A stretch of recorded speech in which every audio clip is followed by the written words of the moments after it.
Okay. Okay, thank you. Members, just to confirm, we are now in public session and this meeting is being broadcast online and throughout Parliament Building. So welcome to Sinead, who's joining us online today, and any other members of the public who are watching us. Just to remind you to mute your mobile phone and to remind that recording and photography of this meeting is not allowed.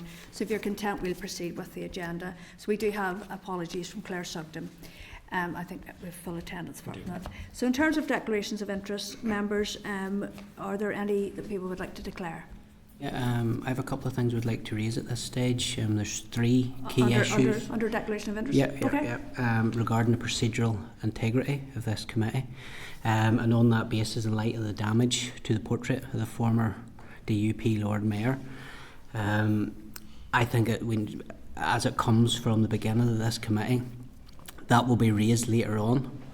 And I suppose what I want to ascertain is that if Miss Cullen wants to make a declaration of interest at this stage, due to the interest that is around this issue regarding her son has been named on social media as being involved in the damage of that portrait. The second thing I would like to raise is Junior Minister Reilly will be in attendance today, and in light of Nisha's employment with the Junior Minister at that time, as a translator, I understand, I would seek your clarity. Does the Junior Minister also need to declare an interest when dealing with this issue? And the third issue that I would like to raise is relating to the meeting on the 23rd of October. If indeed what we read online is true, and it is Miss Cullen's son that was involved in that, we had a discussion in here where it was raised by Harry Harvey, and indeed Carl interjected in that discussion. So there needs to be clear parameters going forward, that if there is family members involved, that the member declares an interest and either takes herself out of the room, to make sure the integrity of this committee is maintained going forward, Chair. And I have serious concerns at that meeting that if what we read is true, then there should have been a declaration of interest declared on the 23rd of October, and that didn't happen. And that was a feeling that was allowed to happen, and that meeting passed by. So before we go off declarations of interest, I want to raise them three issues. If there's anybody who wants to declare them, and now's the time to do it. Okay, thank you, Timothy. Go ahead, please, Karen. First of all, Timothy, my name's Nick Killen, and you know it, so I just asked you to respectfully address me by my name, okay? I've nothing to declare, absolutely nothing to declare. I'm here to scrutinise in front of us today draft legislation affecting victims and survivors, and that's what I'm here to do today. I have no interest to declare at all on behalf of myself or anyone else. Okay, anybody else would like to? I just want to sorry, Philip. I actually don't think it's in the remit of this committee at all. So I just want to put that in the record. I think this committee's business is on the agenda, and others have chosen to add this issue on, which has got absolutely nothing to do with victims and survivors of institutional abuse through the mother and baby scandal. So I just want to put that in the record. Okay, thank you.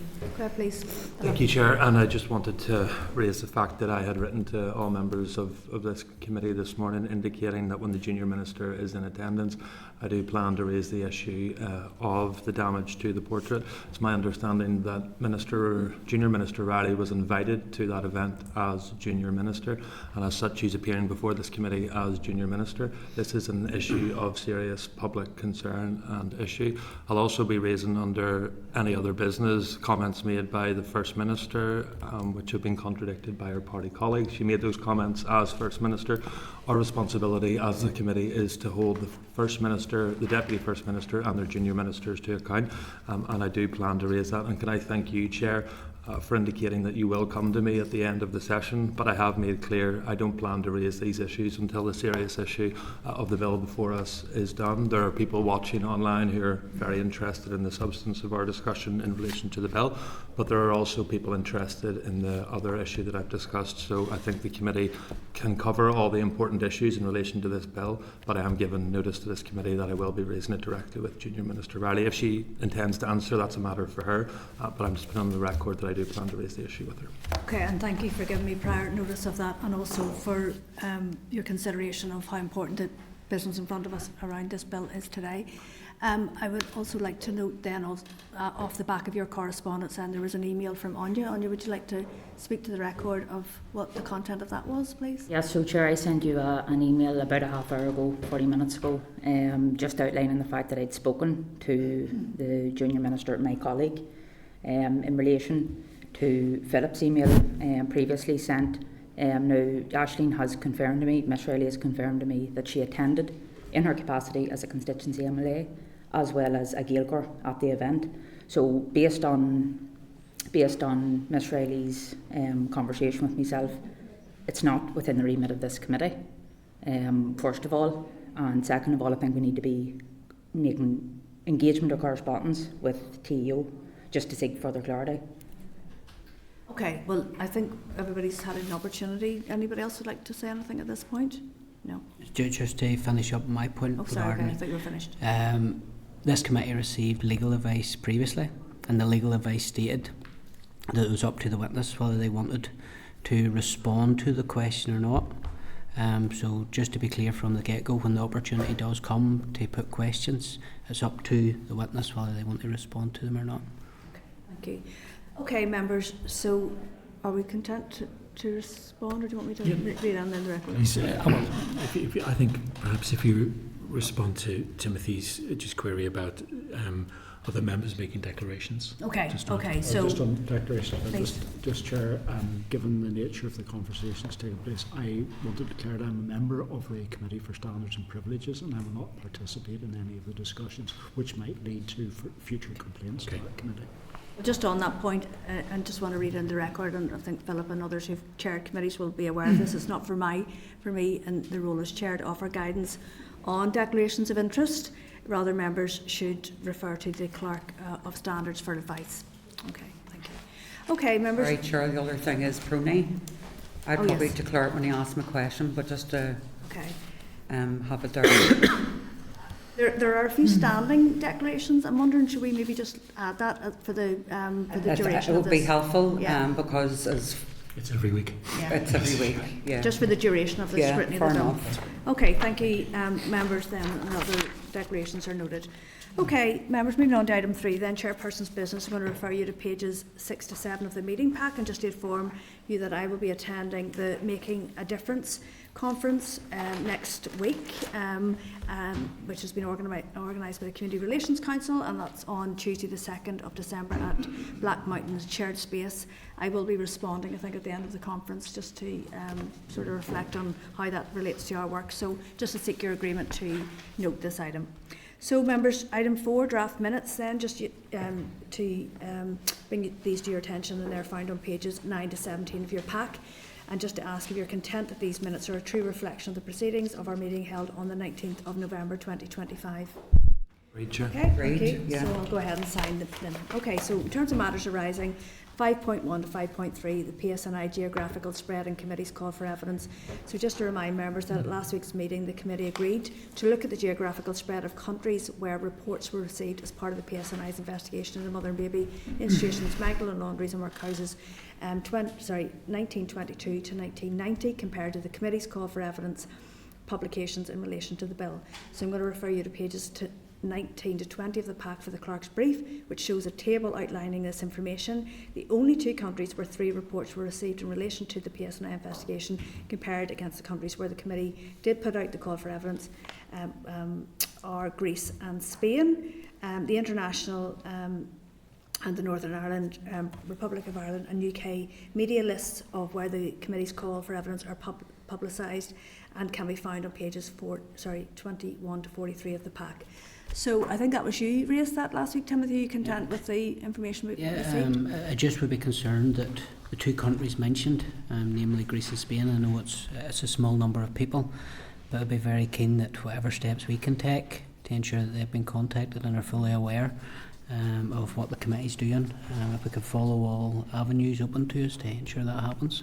Okay, thank you. Okay, content then. 5.4 Rosetta Trust, wording of the Historical Institutional Abuse Memorial. Just to remind members that at last week's meeting the committee agreed to write to the Department in relation to the final wording of the Historical Institutional Abuse Memorial plaque following a conversation that I had with a representative from Rosetta Trust on this matter. So just to advise that an email from Rosetta Trust outlining the discussion can be found on pages 44 to 45 of your pack, and just asking you to note this. But the correspondence went to the department, did it? Yes, it did. Okay, thank you. So 5.5. So support services for survivors of mother and baby institutions, Magdalene, Laundries and Workhouses. So I'm just going to refer you, to remind you that at last week's meeting the committee agreed for committee staff to contact Wave Trauma Centre to seek clarification whether there will be any changes to the support services provided as a result of the mother and baby institutions, Magdalene, Laundries and Workhouses inquiry on Redress scheme bill. So just to advise that correspondence from VSS can be found on pages 3 to 5 of the table pack, clarifying that the individual had accessed support from Wave and had been engaged with the independent panel to provide testimony. It is VSS's understanding that the testimony provided ultimately may not be taken forward, as the experience within the specific institution fell outside of the date range as laid out in the draft legislation. The indication that VSS services would not be accessible arose out of a misunderstanding and miscommunication on their part, and they are reflecting on how the parameters within draft legislation relating to the inquiry and redress will interact with eligibility for support and services. In the interim, VSS continue to apply the broad parameters which have been in place since 2022 and will ensure that the client who raised the matter is reassured that services remain available. Just asking your agreement to note this item. Great. Okay, members, 5.6 Equality Commission. Just to advise that during discussions last week a suggestion was made that the committee asked the Equality Commission to include its views on the recent Supreme Court ruling. I think it maybe actually asked for legal advice. No? Oh, sorry, Yes. okay. We're getting to Okay. that. We'll get to Apologies. that. Next paragraph. Over religious education in schools in Northern Ireland when it briefs the committee early next year. And as I said last week, but I didn't get agreement on it, I thought it would be useful if we got our own legal advice as a committee on the Supreme Court judgment from last week around RE in schools, just to inform our work in terms of our inquiry into gaps in equality legislation. Great. Okay, are you content with that? Just in terms of, sorry Chair, the scope of that would be, In terms of the equality implications? yeah. So my understanding, although I don't serve on the Education Committee, is that the Department for Education have not put in place any additional guidance at this stage, that the law of the land remains the law of the land, so there has been no legal change. So until there is a proposed change to the law or new guidance issued by the Department for Education, I'm not sure what we would seek legal advice on, because the Supreme Court did not strike down the law. Well, it was just so that we would have our own advice in terms of the interpretation of the ruling for us to consider as part of the inquiry.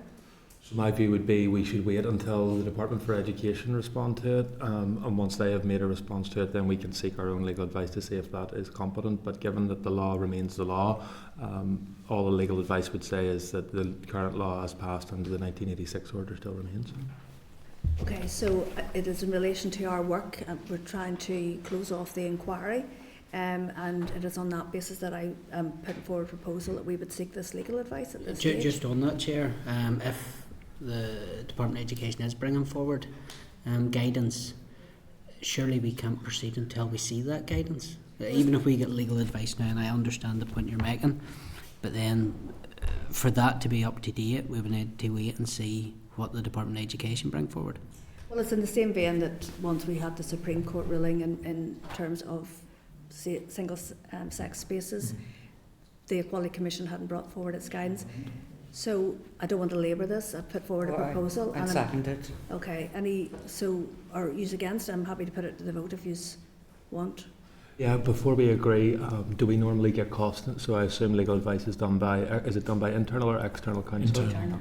Legal services. Internal Yes. legal services. So my perspective would be I'm happy to get legal advice, but I would rather wait until the issue was responded to by the Department for Education, rather than then the Minister made clear in a statement earlier this week that in the coming weeks he will have updated guidance, rather than then we going to get legal advice on an issue which hasn't been finally settled, we could do that in 2 weeks' time whenever the Minister responds to it. So at this stage I would be against. So you're asking for legal advice on the Supreme Court ruling, not on the Minister's guidance? Yes. Just to be clear. Yes. So I'm agreed to that. So will we put it to vote? So I'm voting yes. Did you just put the proposal So we're putting the proposal that we seek legal advice at this stage on? on the ruling last The week Supreme Court judgment. and how it relates to equality here. Okay, so that's 1, 2, 3, 4, 5. Okay, any others and against? Okay, so it's carried. That is carried. Okay, thank you.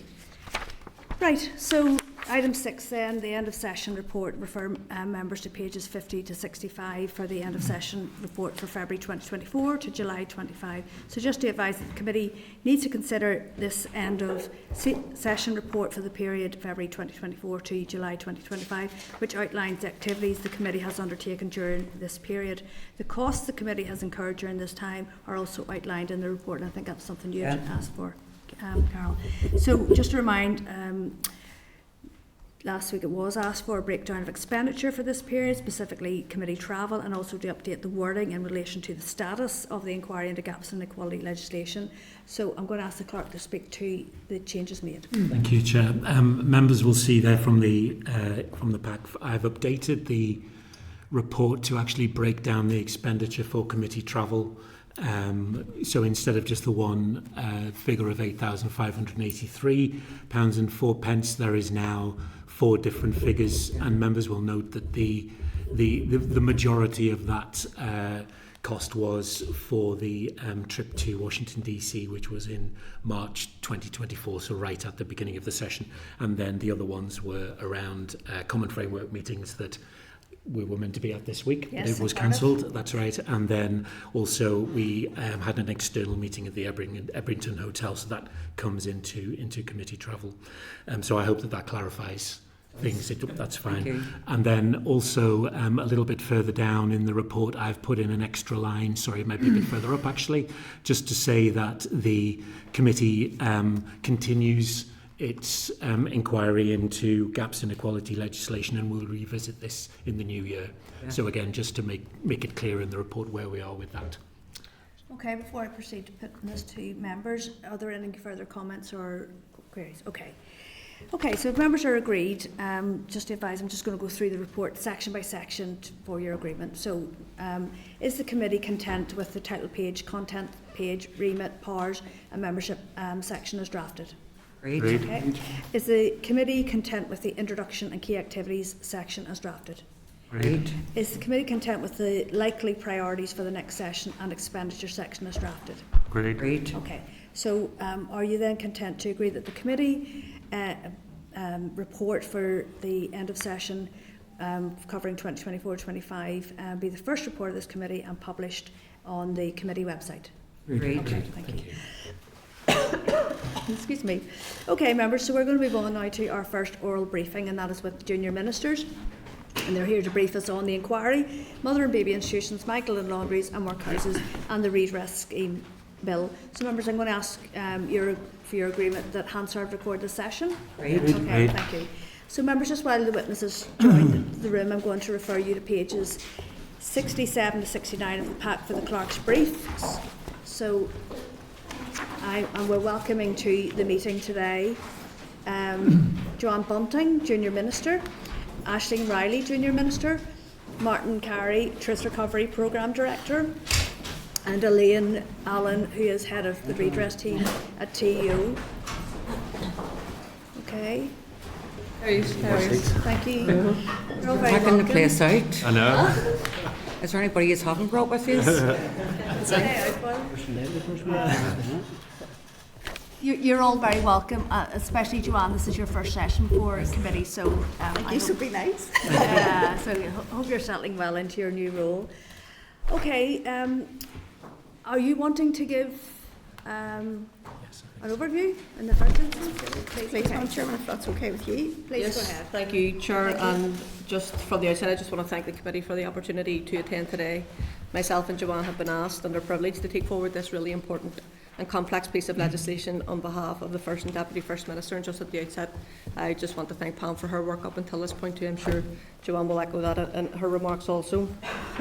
This historic ill treatment and discrimination against women and girls should be a source of shame, and there are many lessons to be learnt in terms of attitudes, behaviours, values and systems which can help shape how we respond to matters today. We recognise this issue affects many people in our society, and it is important that we work together to make this bill as meaningful as possible. It's also important to acknowledge there are many elements which have been taken forward outside the bill, such as providing the opportunity for victims and survivors to provide oral testimony, for psychological and emotional support services, and preservation of and support for access to records. Notably too, as part of the 5 core recommendations made by the Truth Recovery Design Panel and developed with victims and survivors, there will be other redress and reparation measures to follow, with a particular focus on non-financial redress, including memorialisation and a form of apology. The introduction of the bill in June represented a major milestone, with the Executive providing $80 million for the inquiry and redress.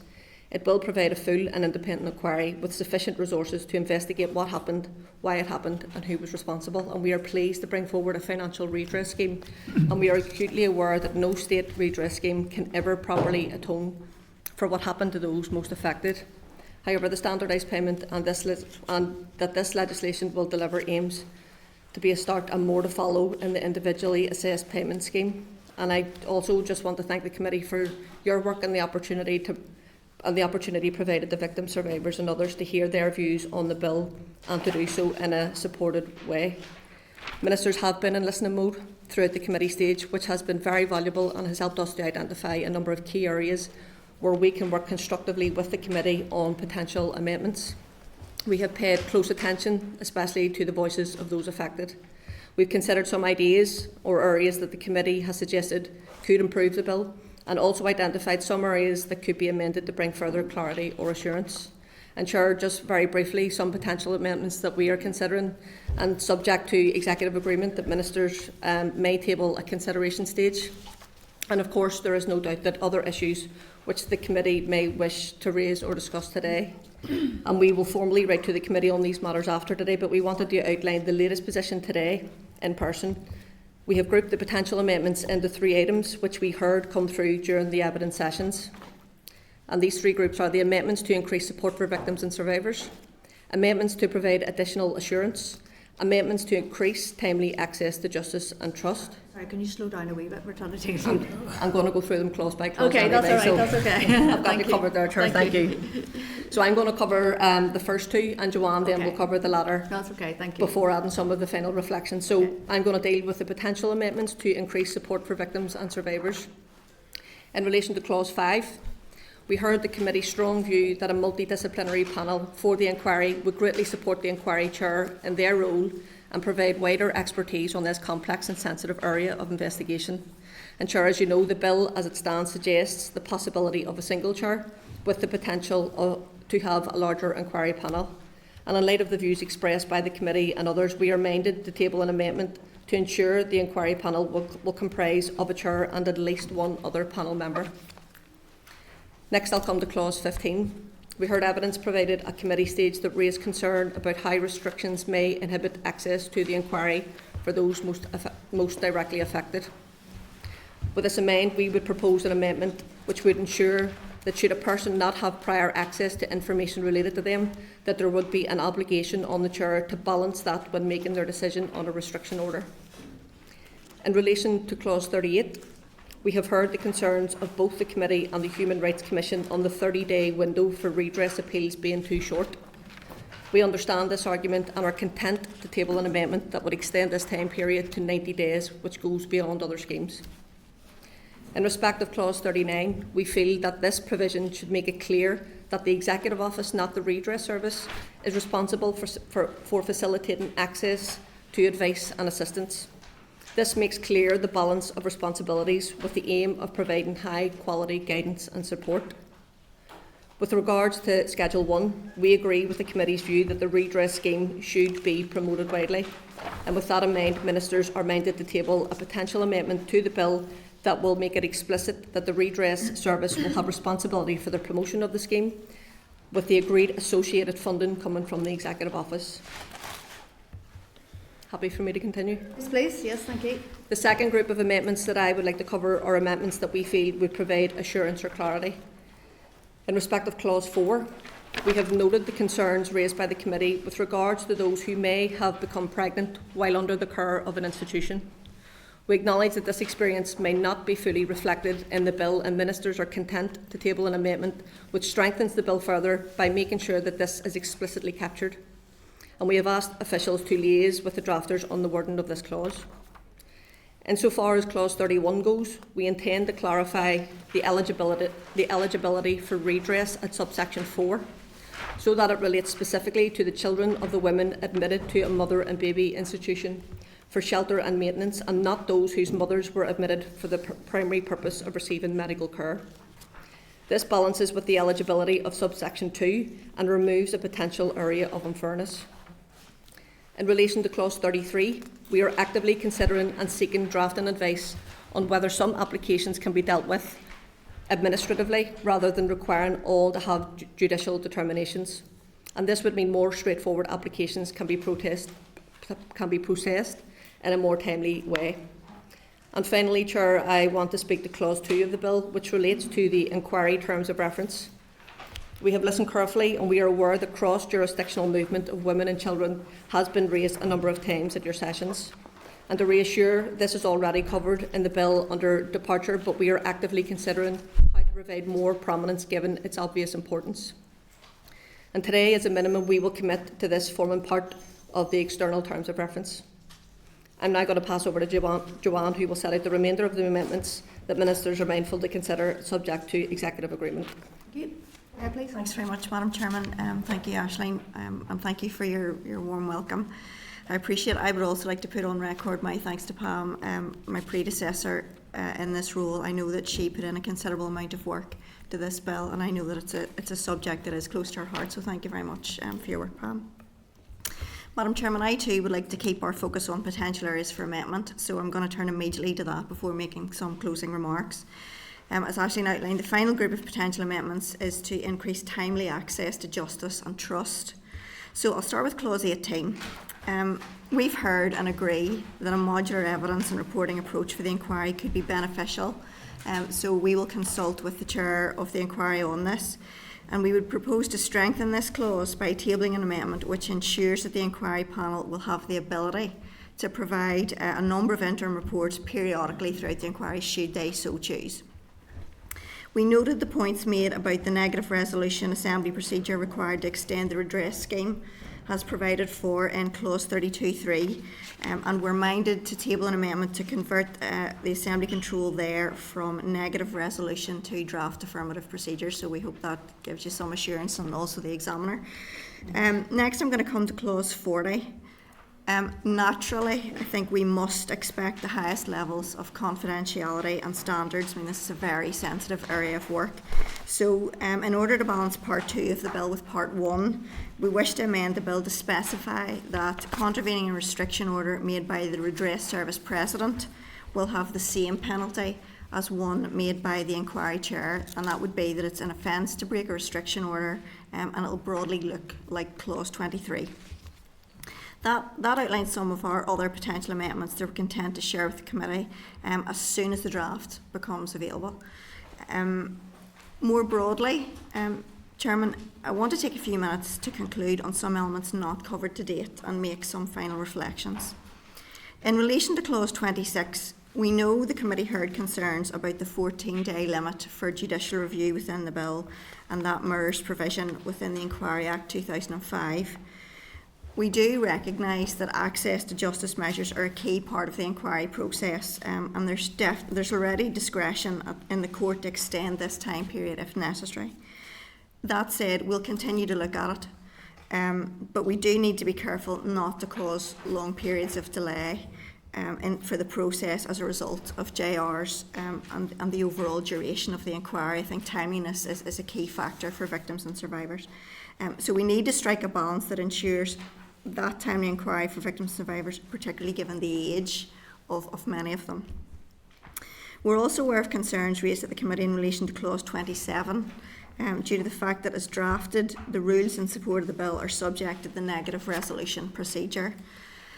We consider that because this is largely for administrative rules, the negative resolution remains appropriate, similar to rules created under the Inquiry Act. And of course, there remain important safeguards in place that a debate and a vote can be taken if the delegated legislation is prayed on. So there's still that avenue available to the committee and other members of the Assembly.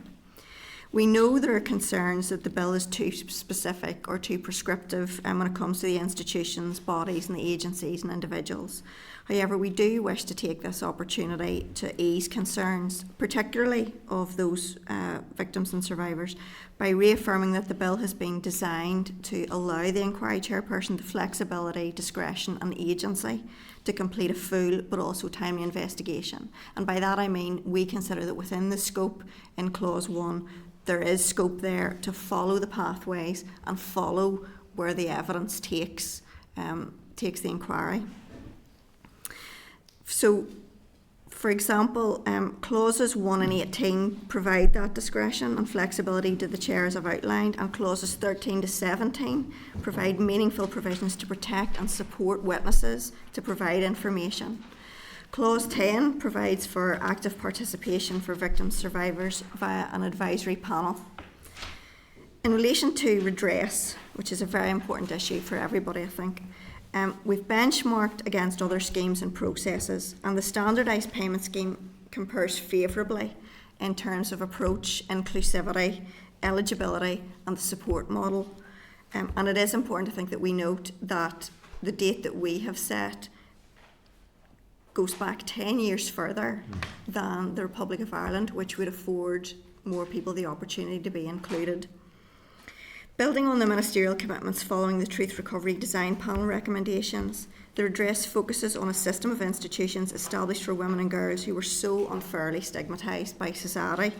It's an admission-only based scheme, so there's no requirement for applicants to provide a potentially re-traumatising statement of experience, and with payments made before a formal investigation. So that's an atypical approach in itself and demonstrates our collective commitment to reparations. Other benefits include that the scheme will not take any other payments into account, it won't impact a claimant's social security payments, and it doesn't require the signing of a waiver, which was a key factor and some learning from other jurisdictions. The scheme seeks to address the historical discrimination suffered by women and girls sent to mother and baby institutions and Magdalene Laundries, but also takes an inclusive approach in that all those admitted for, in quotes, shelter and maintenance, and all children, now adults, linked to that admission are eligible for redress regardless of experience or time spent. We strongly believe that the standardised payment scheme stands on its own merits. No other jurisdiction in the UK has provided redress in this area, and the Irish Government's Mother and Baby Institution Payment Scheme has faced challenges. Nor must we forget that in addition, a harm-based, individually assessed payment will follow with a focus on individual experiences, and that again will be another scheme. The committee has heard evidence on the need for amendments to Clause 31, namely that the posthumous date and level of amount should be backdated and increased respectively. It's important to note that financial redress is only one form of acknowledgement, and we remain committed to delivering a comprehensive programme of non-financial redress, including a formal apology and indeed memorialisation. The committee will understand that ministers and the executive must balance a large number of factors and pressing priorities, and we appreciate that there is a shared desire to do more, but the scheme that's on the table is a package that the executive as a whole believes is deliverable, and deliverability is key, I think, in this circumstance. We have a duty to be realistic on what can be delivered now. As elected members, we're hearing every day about the pressure in health, justice, education, and we need to consider how best to meet the wide range of needs right across society. But I think it's important that we put on the record that what we all would like to do and what we are necessarily able to do are not the same things. We appreciate that that's a difficult message. We appreciate the trauma that people have been through, and we remain in listening mode. But all state redress schemes have to consider how best to target scarce public monies. And that's brought into sharp focus in this context where the Secretary of State to date has shown no willingness to contribute to the cost of the bill. So for the avoidance of any doubt, the assumption at this moment has to be that that £80 million earmarked for the bill will have to be funded from the current block grant. And I'm sure the committee will agree that's not a good position, not a fair position, but unfortunately it's where we're at. With regard to contributions, we're also mindful of the limited success that other jurisdictions have had in seeking those contributions from institutions. No doubt they experience some of the same legal obstacles that exist here, and there's no easy solution for satisfactorily taking that forward. Would like to assure the committee, though, that we will do whatever we can to ensure that those responsible pay their share of contributions towards the redress bill. We're acutely aware of how important this is to many victims and survivors, and I think the public at large too. We're also committed to ensuring a fair and impartial investigation, and that's the cornerstone of human rights-based approach, and it'll be fundamental for securing contributions at the appropriate time with the appropriate evidence in place. We're actively considering if any other measures can be included in the bill, but to be crystal clear, we're not going to bring any amendment if it affects or even potentially risks the legislative competence of the bill and our ability to take the inquiry and redress forward. That would not be the fair thing or the right thing to do for the victims and survivors. So in summation, we'd like to be clear that while the amendments we have outlined today are not necessarily a definitive list of amendments that ministers are considering or inclined to table, we need to reiterate that this list and any further potential amendments come with the caveat that ministerial amendments with any substantive policy change would need to be subject to executive agreement. We know this process and its outworkings can't undo the past for people, but we're determined to do the best that we can with what we know we can deliver at this time. I want to thank all of the victims and survivors who have helped us to get to this point, and I'd also would like to place on record our thanks to the committee for your support in this most serious of issues. Thank you, Chair. Yes. Thank you. Do any of the officials want to say anything at this point? No. Okay, thank you. Okay, so thank you for outlining the potential amendments that you are thinking of bringing at consideration stage, and I want to pick up on some of the language that you just used, Junior Minister, there, and it's around remaining, around the posthumous date, the eligibility around the redress, etc. And I suppose, as somebody who's been involved in this process for many years, including historical institutional abuse, when you say the Executive Office remains committed to non-formal ways of redress, I mean, the report on the HIA was from 2017. They still haven't got their memorial plaque. 8 years, nearly 9, it's in January, nearly 9 years on. How can anybody take the Executive Office seriously in that space when it takes us 9 years to put a plaque up on a wall in this building? So it may not mean a lot to people here who are salaried, but to the birth mothers and their adult children who have suffered a lifetime off the back of this. And Junior Minister, you talked about the pressures today in health. People who experience that trauma, it is proven that they will have greater ill health in later years. So we have to acknowledge the impact this had on them then and throughout their lives. So whilst I do welcome a lot of the proposed amendments, I think the Jews fall well short of actually listening with the same mode that we as a committee have to the victims and survivors who've brought evidence towards us here in terms of the sheer pain when they saw the posthumous date on the draft bill. I mean, it caused so much upset. And then for this statement around how generous it is and compared to other jurisdictions, I'm not a representative for other jurisdictions. I don't care what they do. I think we have to do what's right for those people who suffered in our institutions here. And if this is an acknowledgement payment, then we have to acknowledge all the birth mothers and all the adult adoptees who've gone through these horrendous institutions. So I don't buy what you've said there. I think that the date was arbitrary. It was linked to HIA. It should never have featured on this bill. So I take your commentary, but I don't accept it.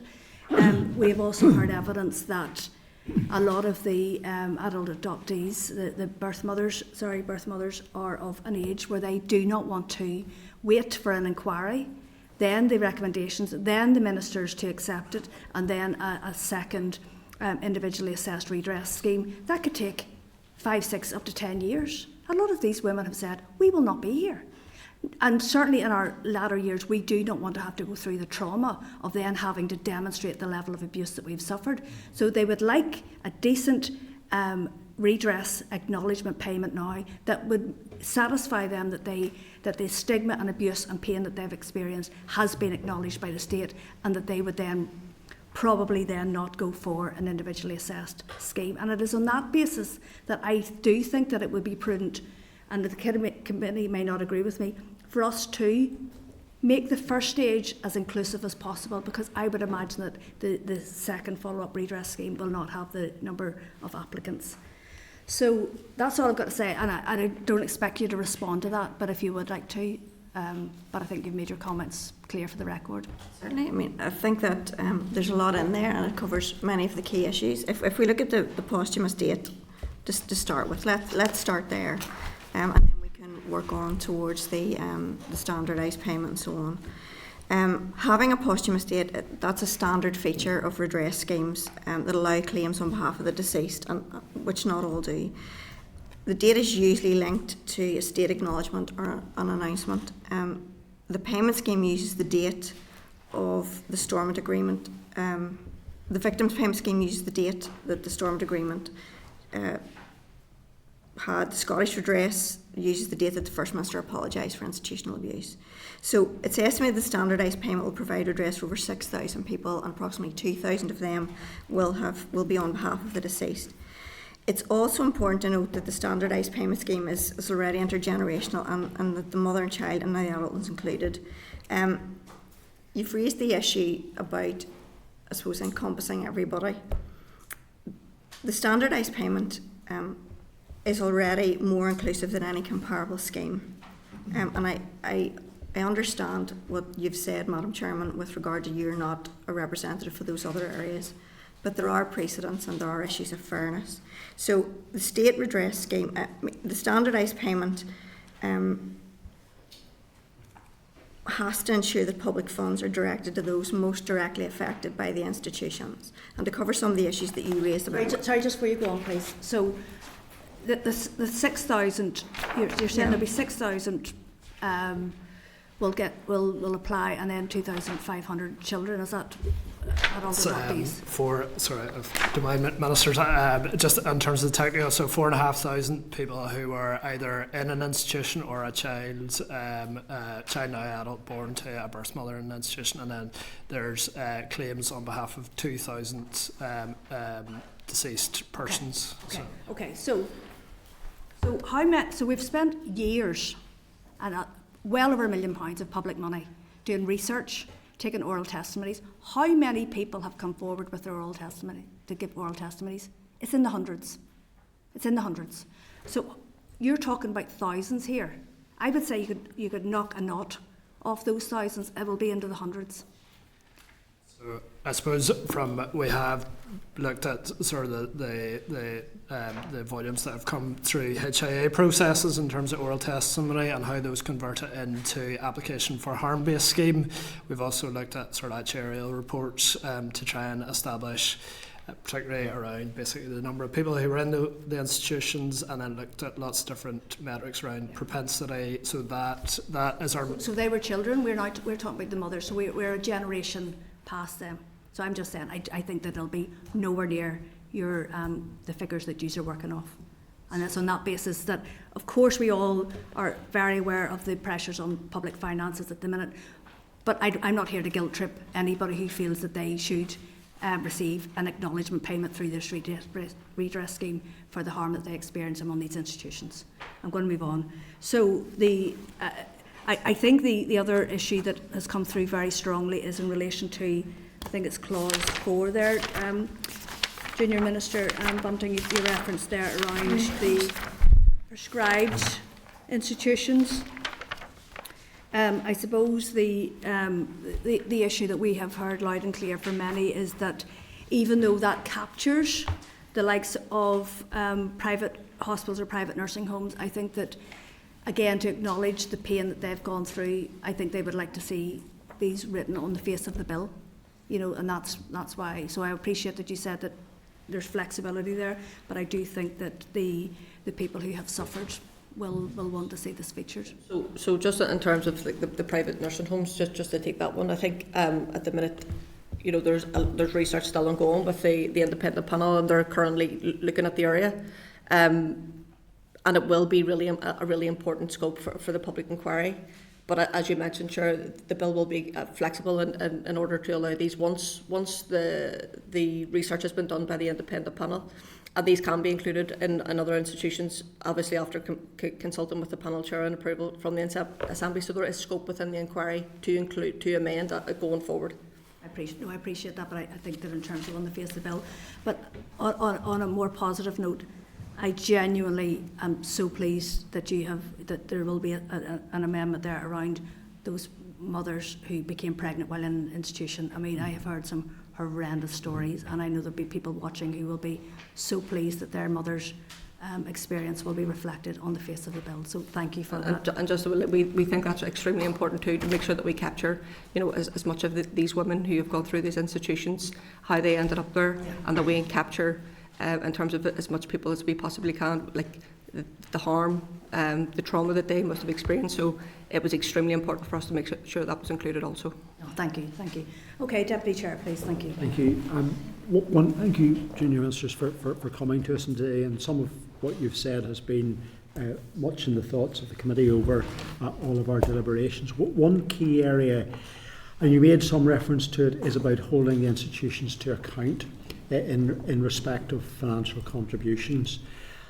Can you tell us, and we do appreciate, based on experience elsewhere and within the legal framework of the United Kingdom, the difficulties that there are in respect of that. But I think as a committee we're very keen to ensure that we really stress test the ability to ensure that we can garner as much funds from those who caused the harm in the first instance. That's not saying we think you're guilty today, but it is saying that once the public inquiry has reported, inevitably there will be institutions who will be found guilty in those circumstances, and therefore we need to be in a position to ensure that they make a contribution. Have there been any negotiations undertaken? Maybe that's something you don't want to expose to us in detail, but at least in principle, have there been negotiations with institutions? Has there been the prospect of mediation with regards to if they've said, well, we don't have any money, and somebody's going back and saying, well, yes, you do, because we think you've got this building or that building, or these assets are here, there, or wherever.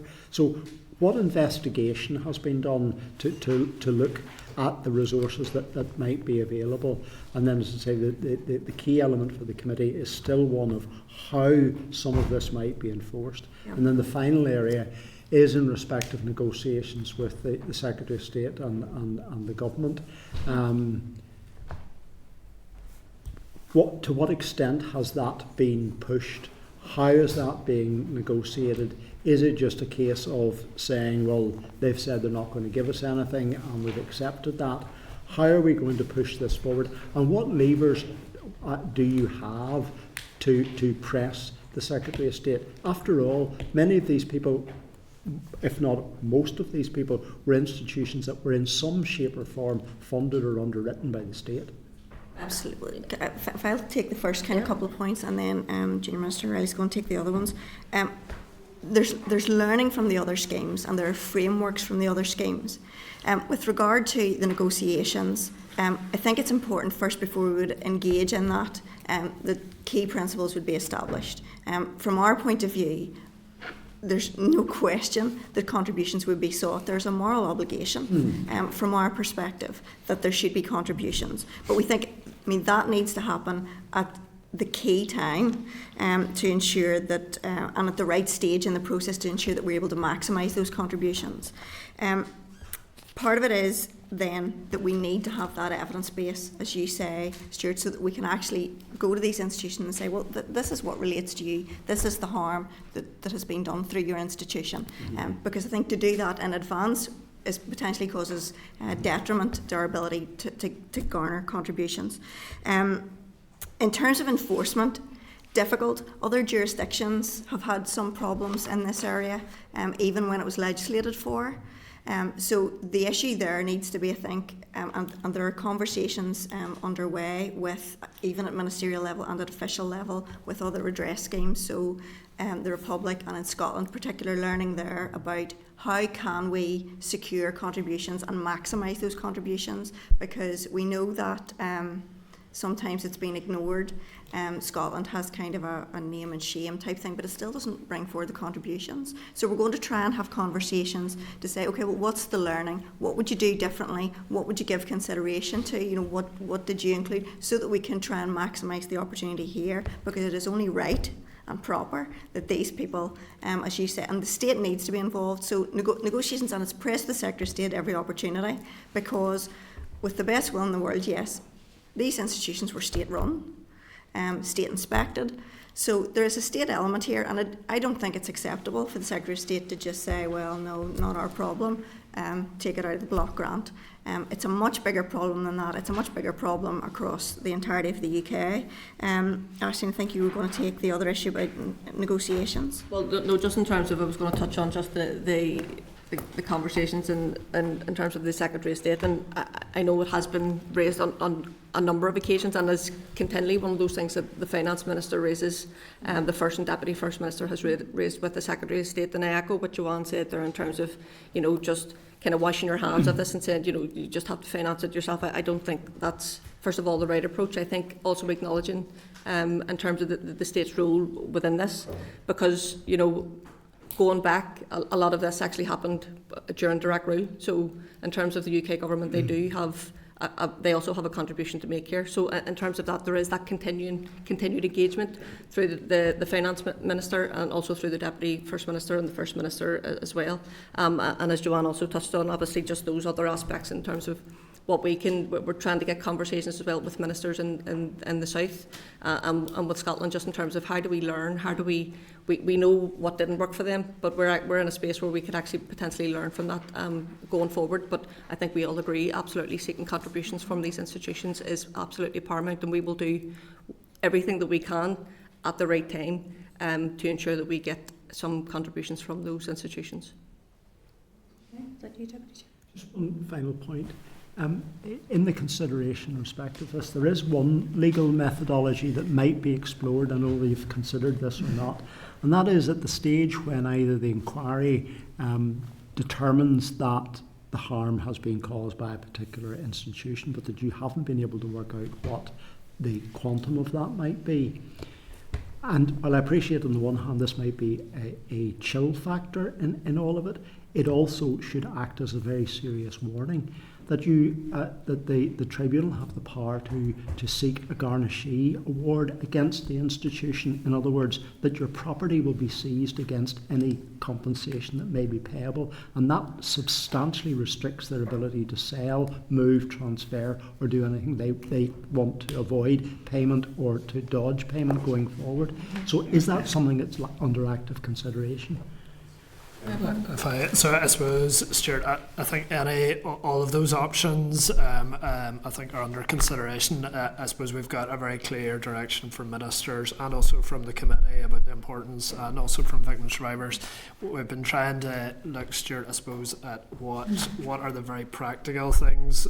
So as Joanne has outlined about reporting duties in Scotland, about what has incentivised individuals in those jurisdictions to contribute or not contribute. So that's our carrot and stick approach. So I think ministers can outline some of the issues that we've come across around assets, about you sort of think, asset recovery, would be very straightforward. It's obviously pretty complicated, but it's also in lots of cases assets actually could be liabilities. So there's a balance there for the state taking on some of those powers. So we just I suppose it's really for ministers to sort of reach a final view on, but there's options that we're looking at, and I suppose as Junior Minister Reilly's outlined at North South Ministerial Council in particular, there's been engagement with Norma Foley around contributions, and also the work around Sheila Noonan, who's an independent negotiator who looked at asset bases. But so we're just trying to learn all those lessons at this point. But I think it's just important on that point about the assets and liabilities issue. Kind of on the face of it, it would seem, yes, seize an asset. But the other side of it is, bearing in mind, I suppose, that some of these places might be asset rich and cash poor. We don't know the state potentially of some of their assets, and actually you could end up doing them a favour by seizing, and I think we don't want to be in that space. No. So those are all things that, yes, I think everything's on the table to see how we can maximise contributions, but we need to be sensible about it and make sure that it's worthwhile. Okay. Thank you. Conscious others to get in. Pam, please. Thank you, Chair, and thank you, Ministers, for your attendance today. I don't envy the task in front of you. I know it is huge, and it's a hugely important but highly sensitive piece of legislation, and I am glad it is before us today and that it is being dealt with, because it is long overdue, as we all know. I had a number of questions in my head, but they've kind of gone by the wayside with a lot of your remarks have been very useful and very positive. I think this is a sensible scheme. I think it's, to all intents, it seems fair, and clearly we want to make it better if we can do. And I'm very conscious too that redress isn't just about monetary value, because you cannot pay for, especially, although in this case the admission base is not talking about the harm, but you can't pay for the harm that has been caused. It's just not. It's not possible, and it wouldn't even be appropriate in my view.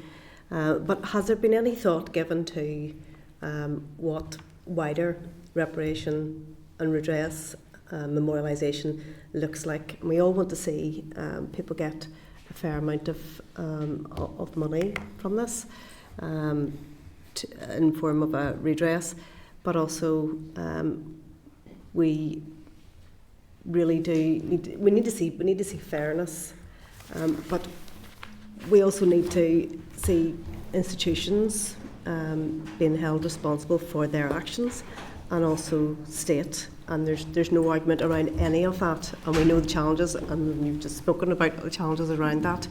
But is there any thought around what we as society can do in terms of making reparation? Because I'm just very cognizant of, we talk about the state, we talk about institutions, but we don't talk about the harms that we as society put upon these girls and these women, because we as people and as families put children and young people in these institutions, often willingly, and that was clearly very wrong. I'm just wondering, is there any thought around that? It's something that could encompass that part of it, because it's okay blaming somebody else. It's easy to blame somebody else, to have a kind of a hate figure and you will pay.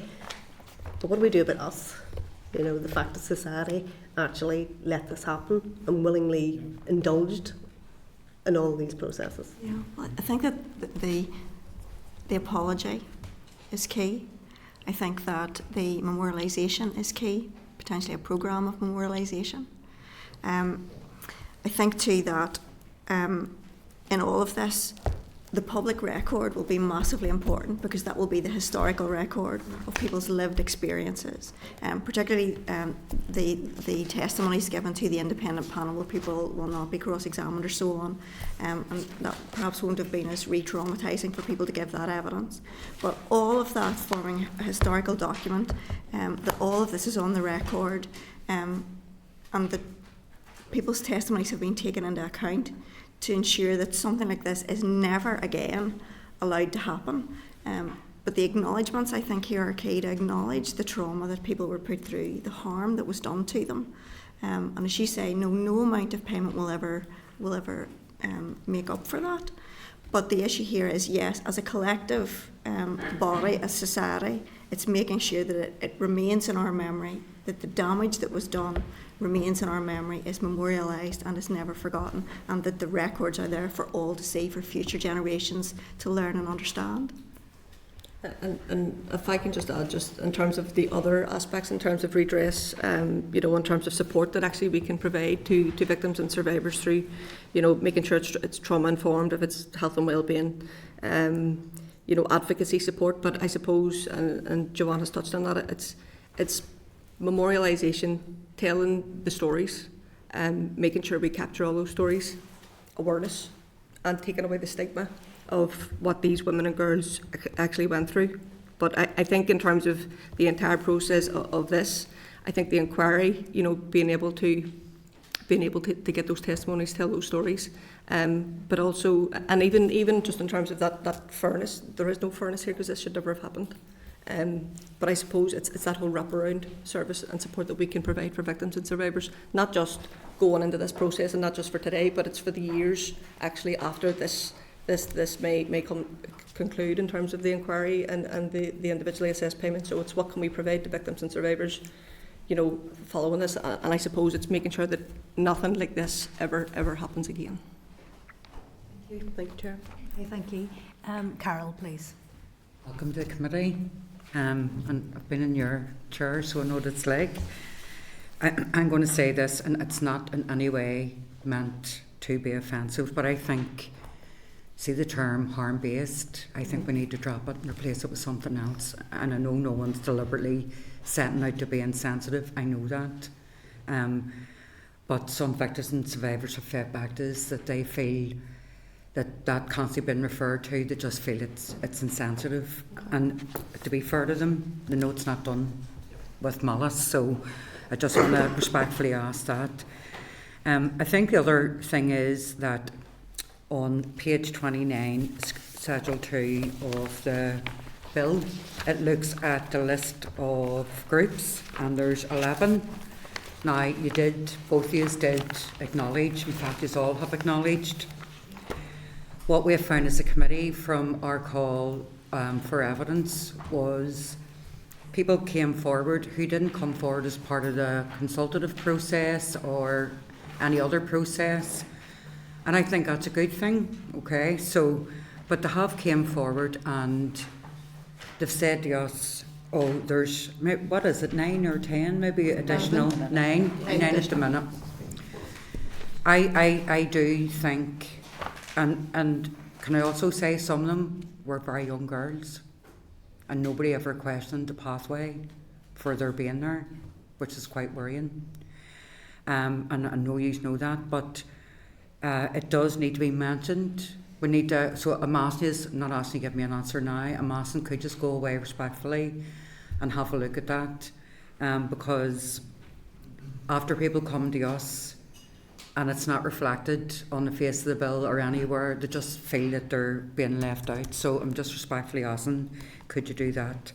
So I suppose the other thing, 2 other issues that, well, just to let us know, before the committee we agreed to try and take different, so we're all interested in every issue, right? But in fairness, we'd just try to agree to take certain sections off it just by way of ease for yourselves. But see, in terms of access to information, has there been any discussions with the Minister for Health? Because we all know that this is all pre-devolution. This is the state's responsibility, the old state, and but there are a number of records that are held within the different health and social care trusts. And I'll declare an interest as a former keeper of records in Prony. But see, the people in Prony, they are expert curators. They've got the Article 2 training, the 1923, GDPR, data protection, every training available. They can train people on how to do this. And they're also very sympathetic, and they've got the physical conditions to keep these records. I just, for the life of me, can't understand why these records wouldn't be passed over to Prony. in advance of the inquiry. So that's one thing. I'm not asking for an answer today, but just if you could take that away. And the last thing is, for me, I understand why clause 17 was in relation to the privileged information. I don't like it. I understand it's a direct lift from the 2005 Inquiries Act. But could some thought be given to amending that? Or if it's not that, maybe clause 16 around closed material protections? Because I know that this was in HIA and it wasn't used. Because I went back and checked, but it has come up as an issue by some of the victims and survivors. And if we could look at maybe some amendment around closed material protections for the chair, the panel, to look at as part of this. So again, I'm not asking you for any definitives now, but just with a commitment to go in, having a good look at it. Thank you. Yeah, no, listen, and thanks, Carl, because we do appreciate that there has been difficulty accessing records, and it has caused deep distress and frustration for victims and survivors. I think in terms of the correspondence with the Minister for Health, I think accessing records is key, and of course we will commit to go on and have conversations with the Minister of Health, because in any way, shape or form that we can streamline this or make this as easy as possible for victims and survivors, we will commit to do that. So we will commit to go and speak to the Minister of Health in terms of accessing those having that conversation just around that. And then you just mentioned in terms of that word harm, absolutely that's something that we can take away, because if that's coming directly from victims and survivors, that's absolutely something that we will, in terms of the language that's used.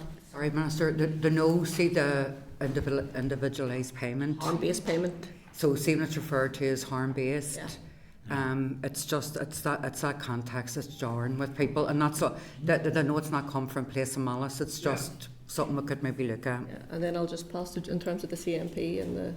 Yeah, with regard to the PII thing, look, we're aware that those are particularly sensitive issues in Northern Ireland. There's been a lot of damage done. I mean, I certainly was involved with the Kingsmills people and how they kind of were treated over PII. We're aware of the situations around O'Donoghue and so on, and the impact that has on public confidence. Never mind, of course, the people involved in those inquiries. So we're aware of that. That's under consideration.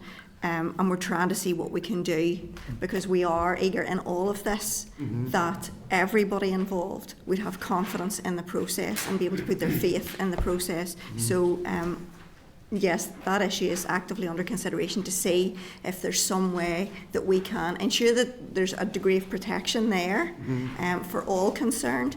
But also, I mean, look, the aim in all of this is disclosure and to get to the truth. 100%. Because if we're if people are going to be able to hide or if issues are going to be hidden, then that's not really the purpose here. So the aim is always disclosure, but there may be circumstances that arise, and where they do arise, we need to ensure that there's some way that those can be addressed rather than the inquiry having nowhere to go. Can I just say, so Joanne, we'll come back on that.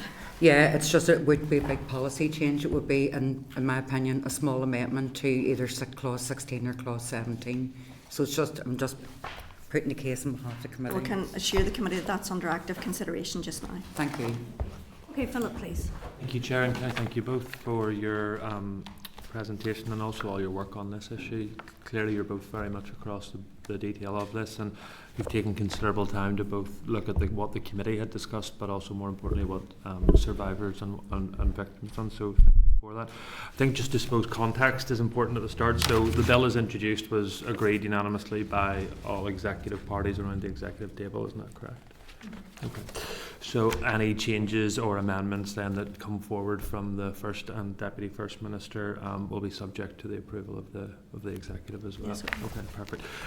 So I just think there's the context that is important. I just wanted to flag a couple of things. Unfortunately, as a committee, we haven't quite got through the entirety of the bill in our informal deliberation. So maybe you're here a bit prematurely, but we can get you back again. It was just in relation to, I suppose, the start. So in the inquiry, I wasn't at the event, but Carol had been speaking to a couple of victims at the event in the Europa Hotel, and this was just in relation to Section 4 of Clause 1 in so that the inquiry is the cover period from 1922 until 1995, and we raised this with Martin last week. The committee had been alerted to the fact that a number of these institutions may have continued to operate until 1998, so it was just to see, had there been any thought by ministers to not to keeping that open-ended, but to change that 95 to 98. Minister, have I maybe? Well, I can have a stab at it. Yeah, okay. Look, members will appreciate that. I'm trying to read myself into this bill, and probably you guys have been more at it than I have, but I'll work on a bit. I mean, you'll note there that there is scope around that in terms of the inquiry chair to look into. You'll see there actually in subsection 5, nothing in subsection 4 prevents the inquiry from considering the effect on any person other than 1995 or anything that occurred during the period referred to in subsection 4. But obviously, if things have occurred outside that and they're following a line of inquiry, I think we all anticipate that that line of inquiry would be followed, and those impacts will be beyond the dates prescribed, and people are living with those impacts today. So we would envisage that there's scope in there. Martin, is that a fair enough assessment? That's yeah, absolutely fair. I suppose what clause 1 provides that flexibility for effects after. I suppose this is something like during the consultation, people were concerned that basically harms, impact, Article 8 issues, particularly around access to records, which covered that those wouldn't be considered as part of the inquiry. Those are absolutely key to the inquiry. I suppose clause 18 of the bill also provides an inquiry chair if they deem something that relevant to their terms of reference, that they've got flexibility. So this is probably a really good example. If an individual has come forward and I have looked at that individual case and I'm happy to come back formally on that, but I think it's I think we're confident that the last institution did close in 1990 or 91. There was, I think, maybe the experiences maybe across the border in Donegal. So that's, I think, the pathway. But if you come back formally on that, Martin, that would be. Sorry, just for members, in your table pack on page 7, it's actually set out there around this institution in County Donegal, which closed in 1990. So 1999. So there's a wee bit of context there in table papers. Is that table papers today or table papers today? Today. It was in yesterday. It was in yesterday. For today's meeting. Okay. Table papers. Just on that point, while we brought it up, nobody has spoken to that person directly, and it's inferred that's what the person was meaning or relating to. In public, Thomasy? But I don't think any of the officers, anybody in the department has spoken to her. Maybe we should, if you're happy, well, maybe take that offline and contact the individual separately, if that's okay. Really? Yeah, no, that would be useful. And then, Joanne, you'd raised the issue just in terms of unintended consequences of possible amendments, and I suppose that's important in two fronts. One is that amendments that could be introduced could undermine the legal competency of the bill, which would risk the whole thing. Secondly, then, I suppose amendments that are well intentioned but ultimately increase the overall cost of the scheme, which then may make the entirety of the scheme unviable. So I was just wondering, had there been any consideration given to what is proposed in this bill, what the impact on that will be to the Northern Ireland Executive, to the TEO's budget, and any changes that were made to either the amount of funding in this round for posthumous payments or a date change, what impact that would have? So in terms of the immediate, obviously at this point in time the bill is costed at £80 million. Yeah. I think, and listen, in terms of getting into the nitty gritty of actually costing a big cost makes me uncomfortable, because again, as we have said, in terms of these people, that there's no amount of money. But in terms of the impact of the executive, if, for instance, we revert it back to 1922, it would be at least an additional £27+ million. And that would just be to move it back to that date. Then obviously that wouldn't cover administrative costs, that wouldn't cover any of that. Then if you're talking about the posthumous claim, you're talking potentially jumping to £70+ million additional. So there are extreme in terms of where we are financially with this. But of course, any decisions like that needs to be made will need to come back to the executive, because they are policy changes. As it stands, the bill is estimated to be around £80 million. and that's what we hope to budget for. But obviously, with every other decision that's taken in terms of financially, we'll have to go back to the executive to be agreed by the executive at that point. But just to give you a bit of a sense on that. Okay. No, that's useful. I think too, just if I may, I think part of this too is to make sure, like, the broader this becomes, the more the focus is diluted. Mm-hmm. And I think the key to this was about women who were stigmatised and institutionalised, how they were treated, and it's very kind of gender based. And the more that we broaden out, I think that there is a danger that the focus is lost on what happened to those women. And so we just need to be conscious of that as well. Okay. And then finally, just on this one for me, Chair, both of you articulated a number of amendments under consideration.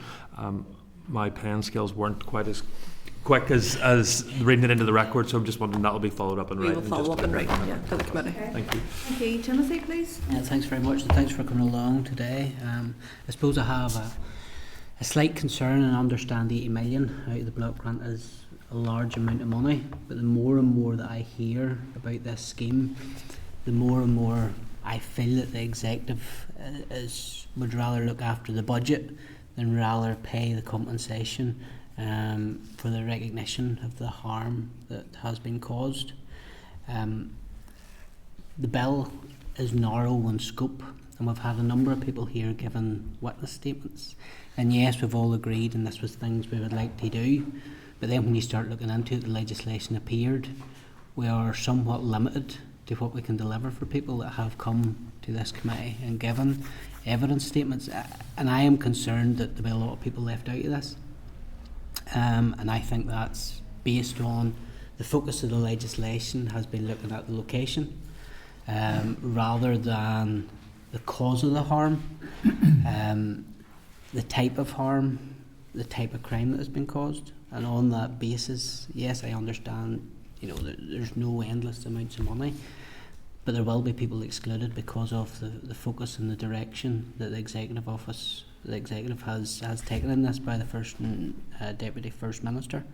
One of the things I wanted to pick up with you today is, and it's something that's been talked about quite widely in committees regarding the regulations, and the concerns that have been raised that the regulations will really only appear and really only come forward. I missed that, the concern the regulations. The regulations, writing the regulations, so obviously once it goes past final stage, they will be produced after that. And on that basis, that's where a lot of the nitty gritty and the detail is. We had raised concerns before and encouraged the officials that they would work with us through the drafting of those regulations, so the committee is kept up to date, committee understands, and we have a bit of an input in that. So looking at assurance and wanting to raise that with yourselves, obviously as the leads, to bring this legislation forward, that will be the case. The biggest disappointment when we get to the end of this legislation will be that we will not be able to hold the institutions properly accountable. That's the biggest feeling, I believe, coming out of this committee. We have £80 million set as a budget, and being honest, not one penny of that in this first stage will come from the institutions. You had mentioned Scotland. I think through raised papers, Scotland to date has got 122 million of voluntary contributions, and that's just to date.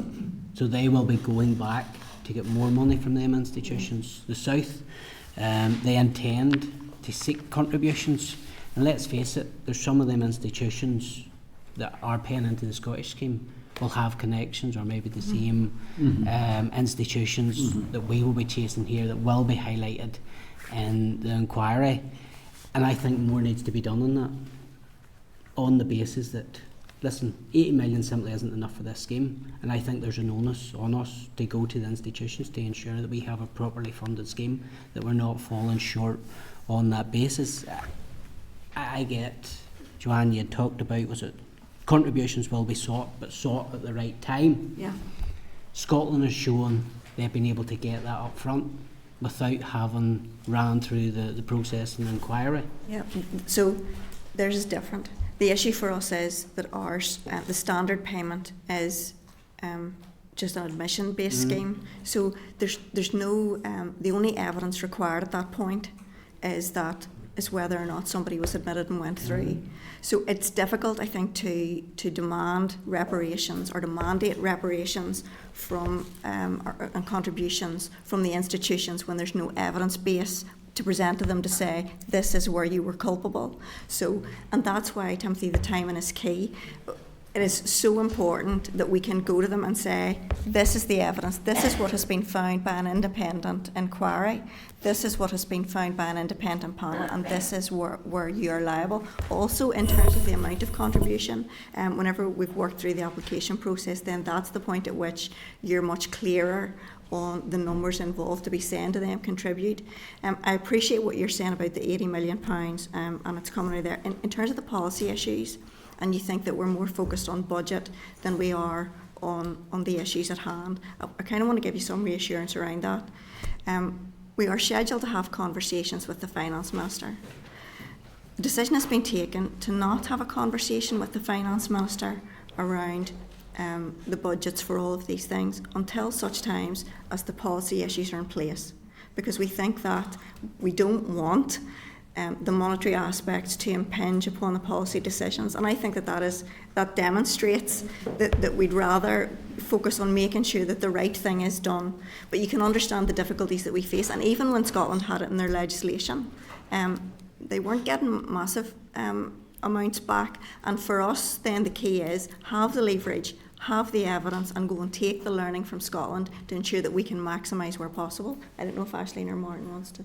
Just maybe on the Scottish redress example, just to add to what Junior Minister Bunting said, is that the contributions they've received, Timothy, that 120 million, 100 million of that was from basically local authority or council type, so the actual contributions from institutions was quite a small proportion of that, and the overall amount will be significantly higher, so it's maybe it's probably about 10% is what Scottish Redress would be getting from institutions. And I suppose, Timothy, the other thing on that was that was tied to waivers, so that the difference between, I suppose, the scheme that ministers are bringing forward is that the 80 or the £60 million in redress, an individual doesn't have to sign a waiver, so they can still access the civil courts if they like.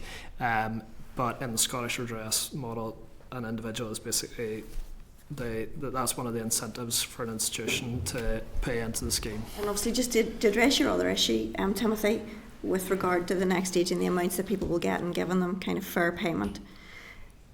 First stage, admission based. Second stage is where people's individual lived experiences and what was done to them and the damage and so on. That's when all of that is taken into account, and there's no cap on that thus far. That's where it'll be individually assessed. The other point there in terms of the regulations. So in terms of the committee having sight of those regulations, I think that's certainly something in terms of bringing back that we will discuss, and in terms of having sight of those regulations. Just briefly going on to the records, I know Carl has covered it. We had wrote to all the trusts. There's only one of the trusts that digitised records. The rest were still in hard form. There's actually one of the witnesses had mentioned that they had concerns about the trust where the records were being kept because they were exposed to the elements and vermin from memory. So I believe for this scheme to be successful, there's a pivotal piece for the Executive Office to be working with the Department of Health. All them records are pulled together and they're kept in as good a condition as possible. So just to push that on, solicitors firms acting on behalf of people. I would have concerns that people will have monopoly in this. What is your views? I have the same view. This is not about solicitors firms. Now, I should declare an interest in that. My husband is a solicitor. But yes, I would have concern about this. As far as I recall, my husband is not involved in any of these cases, so everything's, and if he were to be, I don't know. So, but I think it's important that's on the record. I share the same view. And we've asked questions of officials about this, and we're still working through some of this in the process, because my fear in some of this, particularly around the core participant issue, is that I really don't want to see a hierarchy or tiers of people within this inquiry. I think we're all conscious of that, and we want to be sure that everybody is treated fairly with a trauma-informed approach and all these things. Yeah, I mean, that's on our radar too, and we're looking at it because I'm concerned with that. I mean, this is not about the solicitors' firms. It's not about people being able to make money. It's not about an industry. This is about the people who have been through these institutions, the people who were taken from their birth mother and adopted. It's about those people. The focus needs to stay there, and whatever money that there is, to my mind, I think the bulk of that money should be going to victims and survivors and not going to solicitors' firms, and I think all of us are agreed on that. And final point. I do want to say, though, I mean, obviously, people who are engaged in work and people who are doing, you know, the solicitors deserve to be paid for their work. But Two more to come in. On advertising, you had mentioned it would be up to the committee chair, but the budget would come from the executive office. Is that right? Is that included in the 80 million, or is that something that we funded outside of that? There's elements, Timothy, there is a promotion cost in the £80 million, so, and I suppose ministers can sort of provide a view on this, but I think we've looked at other schemes around HIA and victims payments about what promotion schemes have worked and been most effective. So it's been kind of interesting. There's been a bit of a mix. So some of them had leaflet drops were very effective in, I think, HIA, but less so maybe in victims payments. So we're just so there is a promotion budget within the 80 million. But I think just what's key there is that we make sure that we get this to as many people as possible, not even just within the north, south, Scotland, but even wider afield in terms of that. So in terms of promoting and making sure that people actually, you know, reach out and engage with this is extremely important. But as Martin has said, just in terms of things, different things could work in different areas. So in terms of the promotion of that, it's all being, current discussions are going on about that. Just seeking that assurance that the budget, if there needs to be more money put into the budget, that will happen.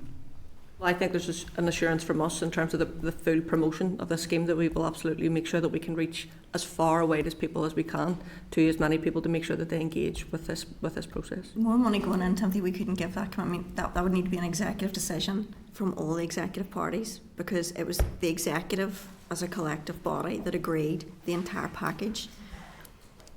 Okay, Anya, please. Thank you, Chair, and thank you, Joanne and Aisling, for coming in and I suppose providing us with quite extensive briefing today, and I want to welcome the amendments that you have highlighted as well. Junior Minister Reilly, you set out at the start, just in terms of TO taking a trauma-informed response to victims and survivors, I suppose offering wraparound support even after this inquiry. So I suppose, as you've outlined your amendments, how will victims and survivors be engaged with, and I suppose how will they be informed of the proposed amendments coming forward? So I know that there's constant engagements with officials in the victims and survivors groups, and I think that's actually probably a monthly basis, but it's probably more frequent than that in terms of sharing information. For me, I have met some of the victims and survivors. I know Joanne hasn't at this stage, but I think going forward, you know, we will aim to do that. But I think for us, it is always making sure that this is victim-centred and making sure that the support is available for the victims and survivors first and foremost. So it is about, you know, that complete wraparound service of their needs going forward. But in terms of engagement with victims and survivors, that's fairly constant on an official level, and as I say, going forward between Joanne and myself as we take this forward through the process. Thank you. And again, I suppose you've highlighted there again that it has to be victim centred, and again, a lot of victims have come forward, especially during the call for evidence with the committee, and especially given the amendments and maybe the amount of amendments. It's vital that TO continues that engagement, and I suppose at the end of the day their voices are being heard, they are being listened to, so thank you for that. Just in relation to the inquiry chair, could you detail a timeline going forward to when the chair will actually be appointed and how that process will take place? So the latest, so I suppose that there was a process that we went through in the springtime or early summer where we asked for nominations from victim survivors from the forum. So we got 29 nominations. Those were added to by a list of sort of desk-based research. So we've another 30 names. So they've went through a sort of a sifting or a shortlisting process, and the plan is very much that this will become an act, but so they can't formally be made the inquiry chair until this becomes an act, which we would like to think would be before next summer. But a designate form can, so a designate chair can be put in place, and we're working through that list at the minute just to try and select an inquiry chair. Because I think just in terms of that, I think as much as we can possibly do at this point on this side, so when this does become an act, that we're ready to go, and that there's no delay in terms of those appointments and that kind of administration type thing. So we're doing as much of that work on this side as we possibly can. No, I suppose that's reassuring, because the process that you've outlined to date seems to be well underway. Just one final question from me, Chair. In terms of cross-border engagement, especially with the Irish government, and we've heard evidence week after week about babies and women essentially being trafficked by these institutions, north and south. Could you, I suppose, give us an idea of the level of engagement that you have had with your counterparts in the Irish government, and I suppose is that intensifying as we're leading up to hopefully finishing off this bill?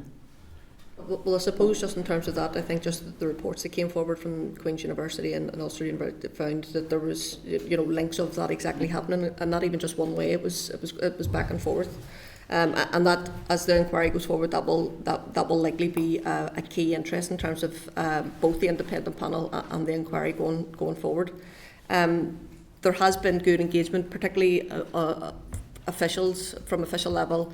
It has been raised in terms of the North-South Ministerial Council, and we are actively still in terms of getting that ministerial engagement, but that doesn't dilute from the fact that official engagement is still going. And I think at some point that we would hope to have something in terms of maybe like a memorandum of understanding or some type of agreement between both jurisdictions. I think kind of we're working towards that, but there has been that engagement. On the records, try to get an MOU. Is there any, I suppose, to play devil's advocate, is there any timeline on that at the minute? So we've a draft MOU in place, and I suppose first of all to say there's a couple of things that PRONI have been able to access around private records, so records that are held by institutions. So we've got and digitised records in relation to Fawn and County Donegal. We're particularly interested in some records that are held in Stamullen and County Meath. So we're trying to sort of put in place arrangements. So Fawn as a private collection. Stamullen is held by an institution, also it's either TUSLA or Adoption Agency of Ireland that hold those. So we're working through MOUs. I don't have a particular deadline, but I think that's hopefully between now and Christmas there's positive talks at official level, and then it may require in the new year some ministerial engagement on that as well. So. Thank you, folks. Thank you, Joe. Thank you. Sinead, please.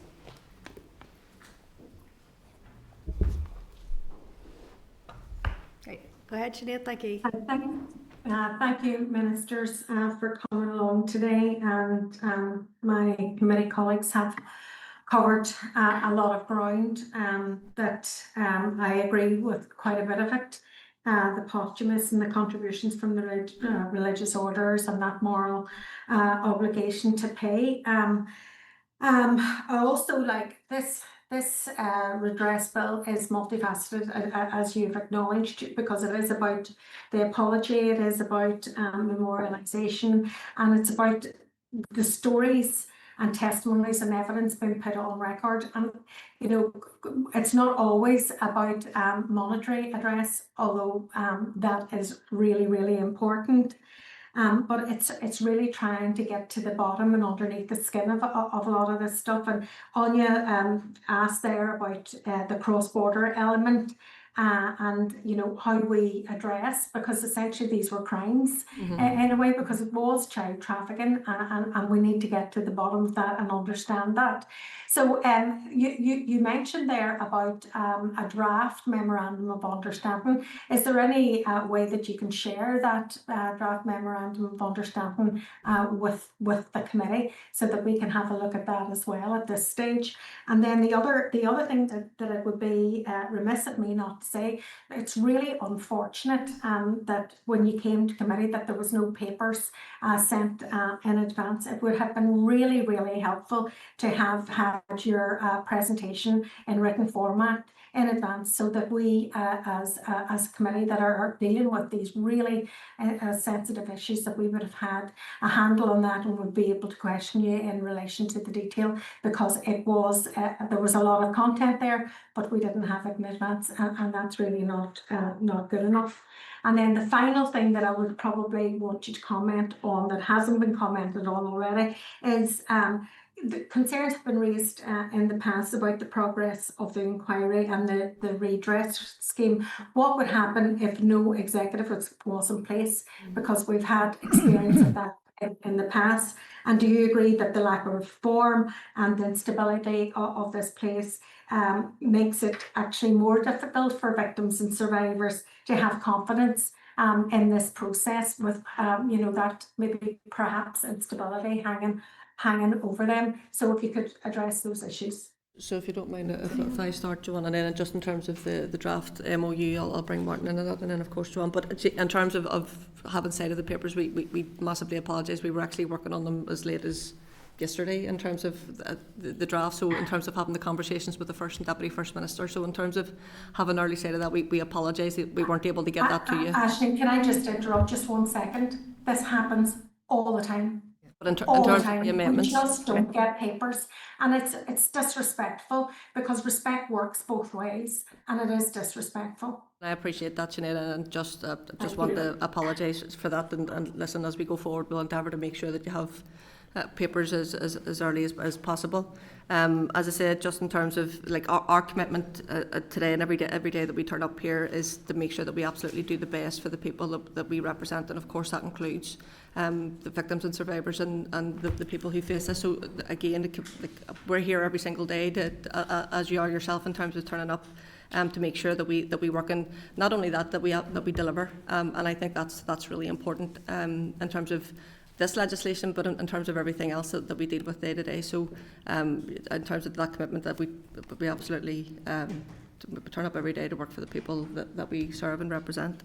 In terms of the MOU, the draft, yeah, so I'm happy to share. I don't think there's any, subject to views of ministers, but I think it's I was going to say it's a kind of boring document, but it sort of outlines just sort of department to department, and then individual DSAs or data sharing agreements. But I'm happy, there's no issue with sharing that. So. Okay. It's really important, because one of the areas, one of the institutions was Fawn, and it's literally 9 miles from Derry. So a lot of my constituents, for example, that would have been the institutions in which their babies were taken to, and vice versa. So it's really important that we have an understanding how that cross-border element works, and what understandings there are between North, South, and the interstate connections there as well. No, absolutely, because the preservation of records, we can't compel information.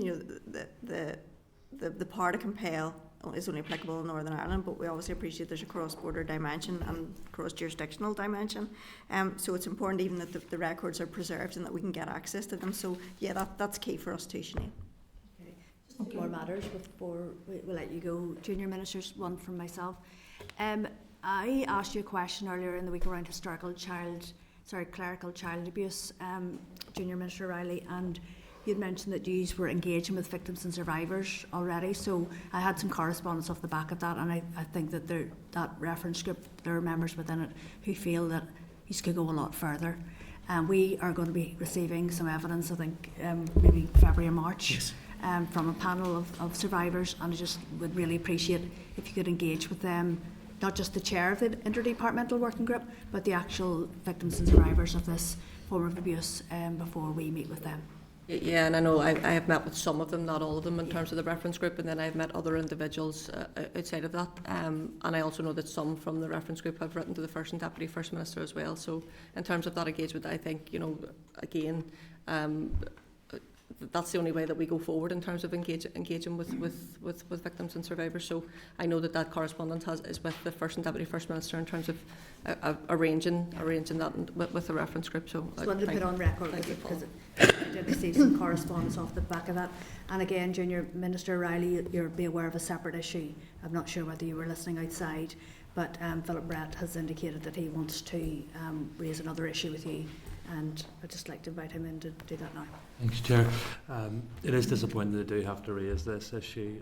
The statement by the PPS on Monday stinks to the high heaven of a political cover-up. Junior Minister, it's my understanding that you were invited and received an invitation to attend the event on the 19th of October 2024 in your capacity as Junior Minister. Is that correct?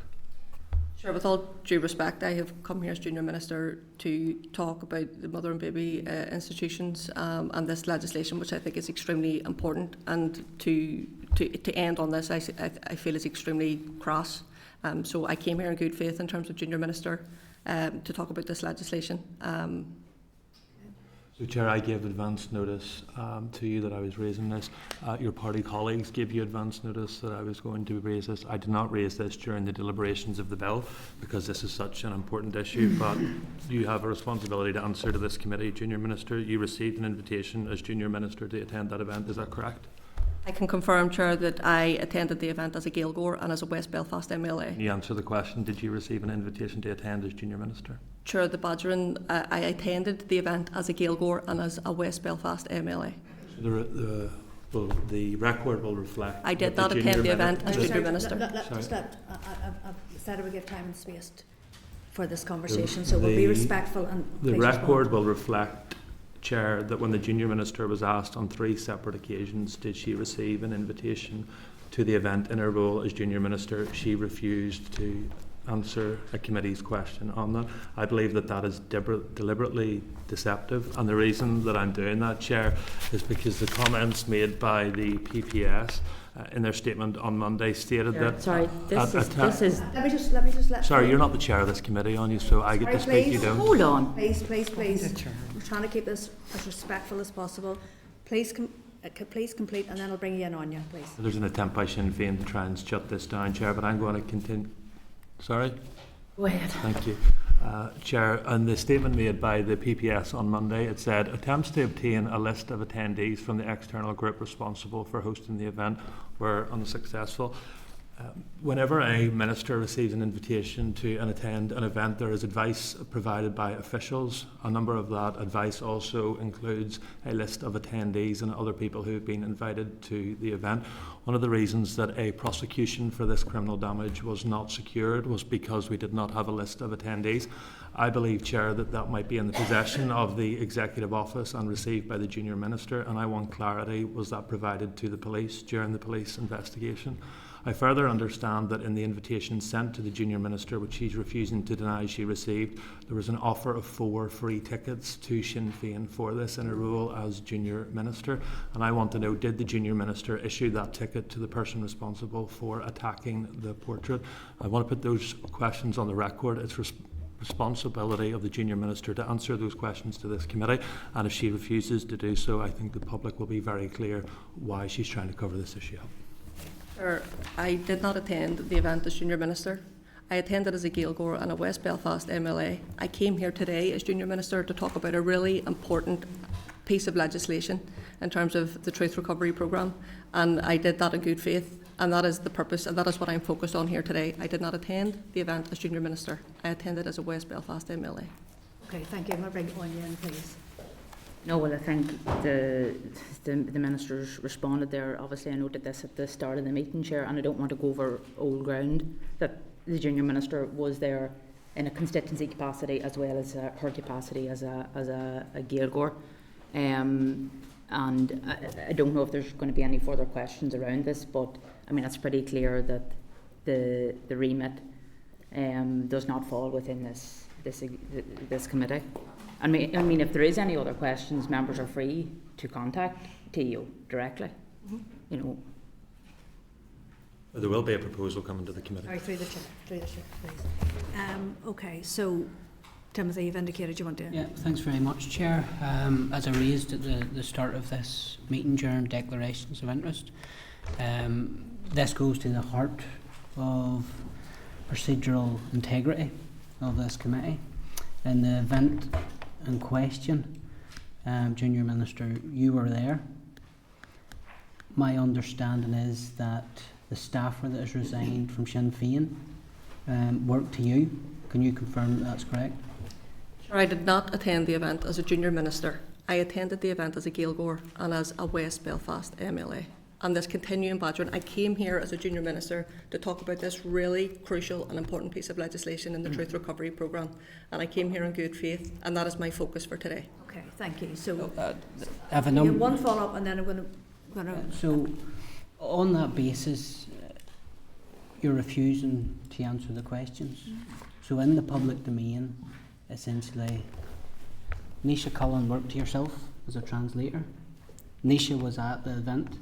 Sure. He then came forward Questions aren't relevant to the and committee. said of his involvement. Timothy, just 1 wee second, just let me make this clear. We've received as a committee in the past legal advice that members can ask questions, and it is up to those present as to how they wish to respond. Okay, so go ahead. Thanks Finish very your point, and then I've got my own comments to make. So, my understanding is your staffer was at the event. Your staffer then. Are these questions as a junior minister? Which would be in relation to this committee? So that's if you answered the questions, that would be helpful. That you could put some clarity to that, because that's my understanding. Your pledge of office is what's at question here. When you took up the role as junior minister, confidence is being trashed because it's alleged that a member of your staff was involved. A member of your staff then subsequently resigned from the party. And what I want to know is, on what basis did he resign? On what basis was he at the event? Was he one of the ones that got the tickets? Did you see Mr. Cullen at the event? Obviously you knew him. Like we've had the excuse before when you've been here that the First Minister stepped in and stopped you having to answer questions regarding the Monaco the paedophile scandal, where you quite clearly were seen in the same picture with him. Excuse me, sorry, so Timothy. There's a trait here you're getting too far. You're getting too far. But there's a I will reiterate. I did not attend the event as junior minister. I attended the event as a West Belfast MLA. You were at the event.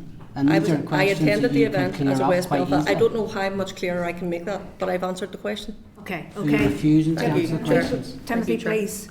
Timothy, I've been given advice by the clerk of this committee. Okay, so the junior minister has noted that she was not there in her executive capacity, and so questions pertaining to this event are outside the purview of this committee.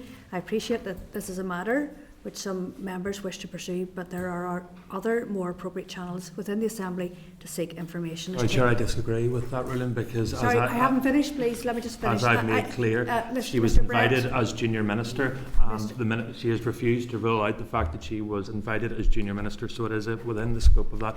And you can you can read from your pre-scripted remarks. The minister can read from her pre-scripted remarks, but clearly this is a matter for this committee. I have been respectful throughout. So have I, Chair. And I'm just telling you, I'm trying to be as careful as I can as chair of this committee, because I appreciate how emotive this issue is for people. Okay, I do recognise it as a issue of public interest. I represent South Belfast, which is part of Belfast City Council, so I do recognise the importance of this matter.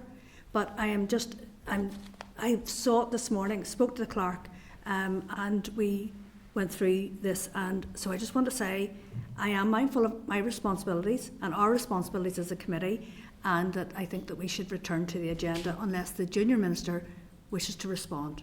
I've made my comments very clear. Unless there's any further questions about the legislation.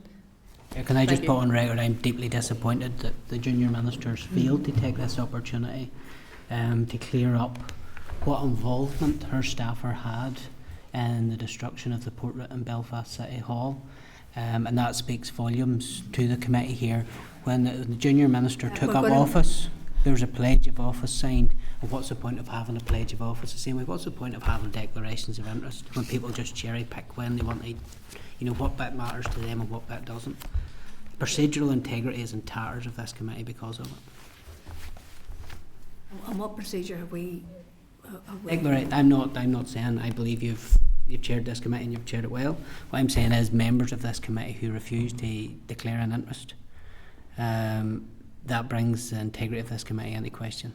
Okay, and I'm just going to repeat for the record that where you need advice or guidance, then I would refer you to the Clerk of Standards on declarations. You'd indicated you wanted to come back in. No, nothing further to add. Okay, I think we move on. Thank you. Thank you. Chair, can I make a proposal now, please? We just let the room clear, but we're still in open session, so just.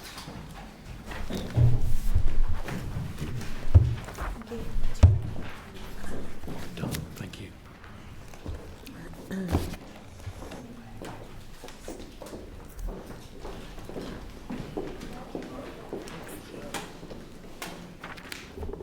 Okay, thank you. Go ahead, please, Philip. Or do you want to summarise, on the bill issue first before I make a proposal?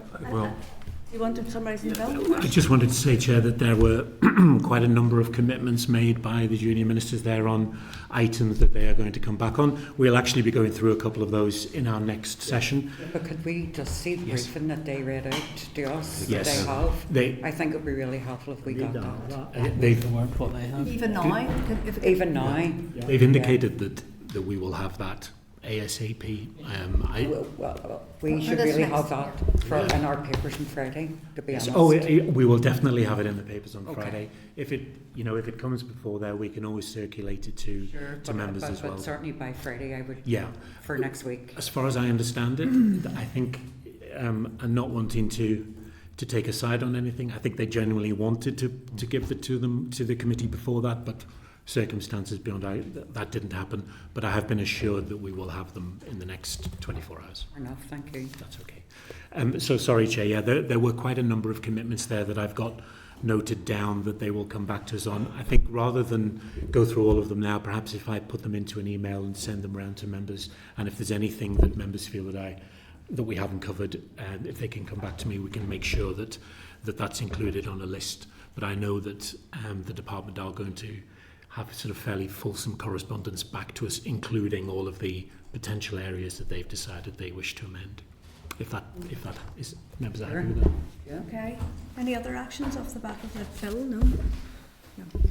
Okay, go ahead, please, Philip. thank you, Chair. I just want to seek clarity, first of all, from the clerk. So I had asked a question of the junior minister on 4 separate occasions, which she did not answer, asking did she receive an invitation to attend this event as junior minister. I just want to see what recourse this committee has, that when a member of the committee whose responsibility and role is to scrutinise the junior minister, I was asking if she had received that in her capacity as junior minister, and she refused to answer that question. What recourse are there to members on the issues that ministers refuse to answer questions?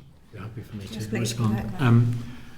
Any witness to the committee, including a minister or anyone else, can choose to answer any question the way that they wish to answer that question. And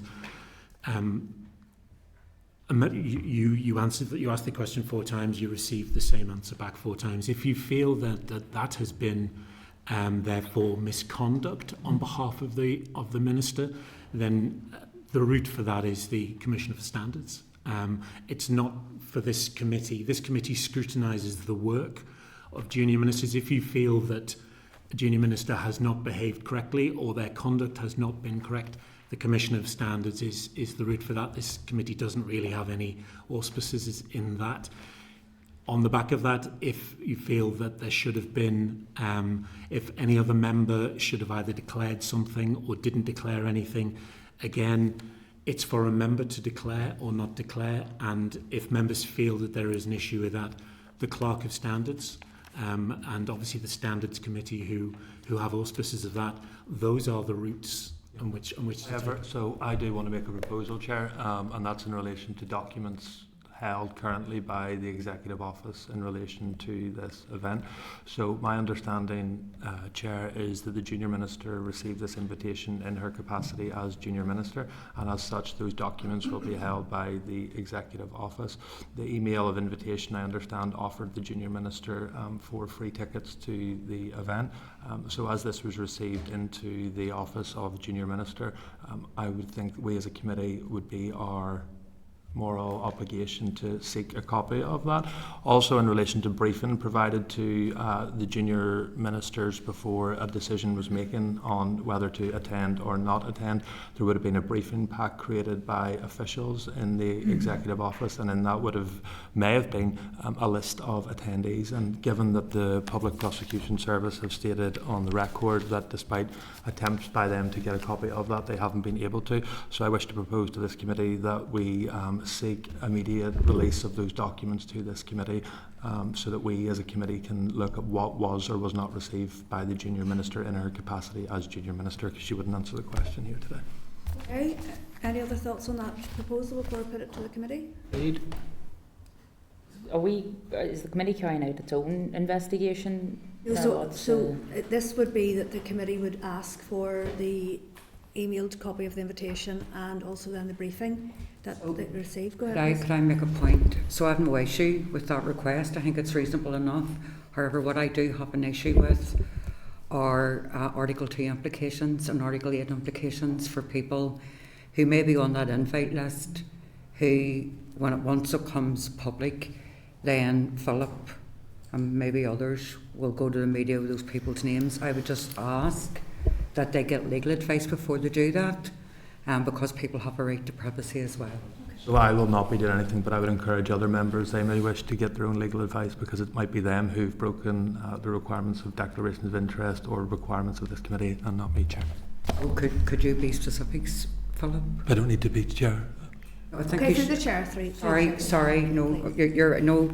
I think you need to be specific, because there are several members on this committee, and I'm sure they would appreciate you being specific, because I think you need to be. I don't need to be. Okay. Okay. Sorry, Chair. So just I'm not. This isn't on this. This is on. If we're finished in this. If we haven't, I want to come back on another point. Okay. Thank you. So go ahead, and then I'm going to put Under section 44, I believe we can compel that information, if I'm right. So I see no reason why that, if that's within the executive on their systems, that we should get the information. Let's put the request. Are people in agreement? Is the committee in agreement that we support Philip's proposal?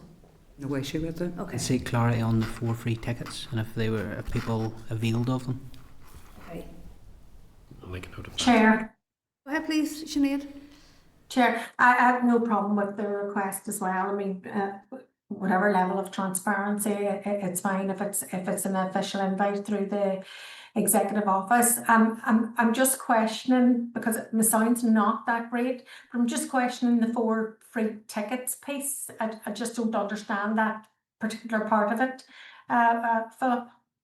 My understanding, but we'll see when we see the documents, is that in the official invitation to the as her role as Junior Minister, she was also offered an additional 4 free tickets. And but follow that through. What's that about? And I asked the Junior Minister, did she use one of those to give it to the person responsible for the incident? Okay. And on that, sorry, I just didn't. Yeah, no problem. On that basis, you need the Junior Minister saying she attended in her official capacity as an MLA, whereas it changes the narrative if there was free tickets received by her in the Executive Office and then they were given out. Okay. So well, if there's official documents in the Executive Office that, I'm sure us as the committee are entitled to receive them. That's okay. Okay, Sinead, so I think we've brought agreement then, or people want to put it? Agreed. Okay, thank you, and you're clear about what we're requesting? I'm clear about what we're requesting. Yes. Okay, thank you. Go ahead, please, Carol. So in relation to the Junior Ministers coming regarding the bill and I suppose the potential amendments, when do you expect us to get into the space where we either once we get that information, preferably, hopefully by Friday, when do you think we'll get into the space of either looking at those amendments or when they send them through and possibly looking at our own committee amendments as well? Because I know you've indicated if you can't get a committee amendment, you're going to go for your own, and that might be the case for other members in this committee. So it's just to remind us of the timeline again. So today we will finish informal deliberations of part 1 of the bill, which will take us up to clause 29, and we'll do that in closed session. We can then, as a committee, also go through. Now, it's changed slightly today because what I have written down, it looks like the department have indicated they may well look to seek to amend a couple of areas that we had thought. But we've made a note as we've gone along of, I think there are 9 or 10 committee amendments that have been proposed. What I was proposing is that we would then go through those today, and we can then formally ask, the committee can formally ask the bill clerk to start to draft those. That could come back to the next meeting. In the meantime, we will hopefully get the indications from the department, and again, we have nothing else on the agenda for next week, so we can then cross-check those and see what we will have then an indication of which ones the committee may need to pursue or wish to pursue, and which ones there's been an indication that the department may. The other thing that next week will be is then to do the redress part of the bill, and I would hope that we can get that done informally again next week on that. So, and then the same process happens again. So we'll still go through our informal process today. Yeah. Just to finish off part 1 of the bill, so 18 to 29. 29. Okay. Yeah. No bother. But to be fair, Chair, I think what we did with 1 to 18 last week, there's a lot more in that than there is in 18 to 29. But I think we suggest that we would have go into closed session and then sort of take that. I'm going to take Timothy and then we'll go in. Go ahead, please. Just before we go into closed session, I think it was Junior Minister Bunting had outlined there was a number of areas they were keeping an eye on. I'm thinking mainly of 26B was the time limit for applying for judicial review. Yes. Can we get an indication, so when we're seeking the notes they had from today, also get a commitment and a timeline of when do they expect to either make a decision they're going to do something or not? Because I think that's important. Certainly, Chair, and if I may, of course, just because the department have indicated something like that doesn't stop the committee from drafting an amendment on that.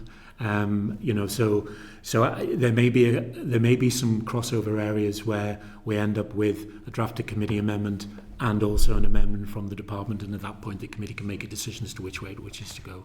That's what I was trying to ascertain. When do you expect potential amendments to come from the department? There's no point in us going to drafters.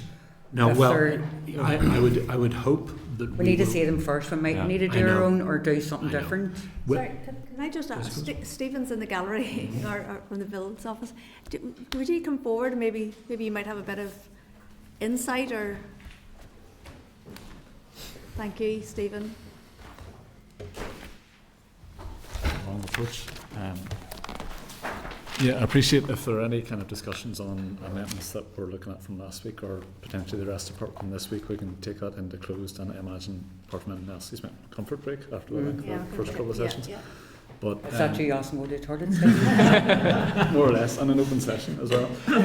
Sorry. You're quite all right. Sorry.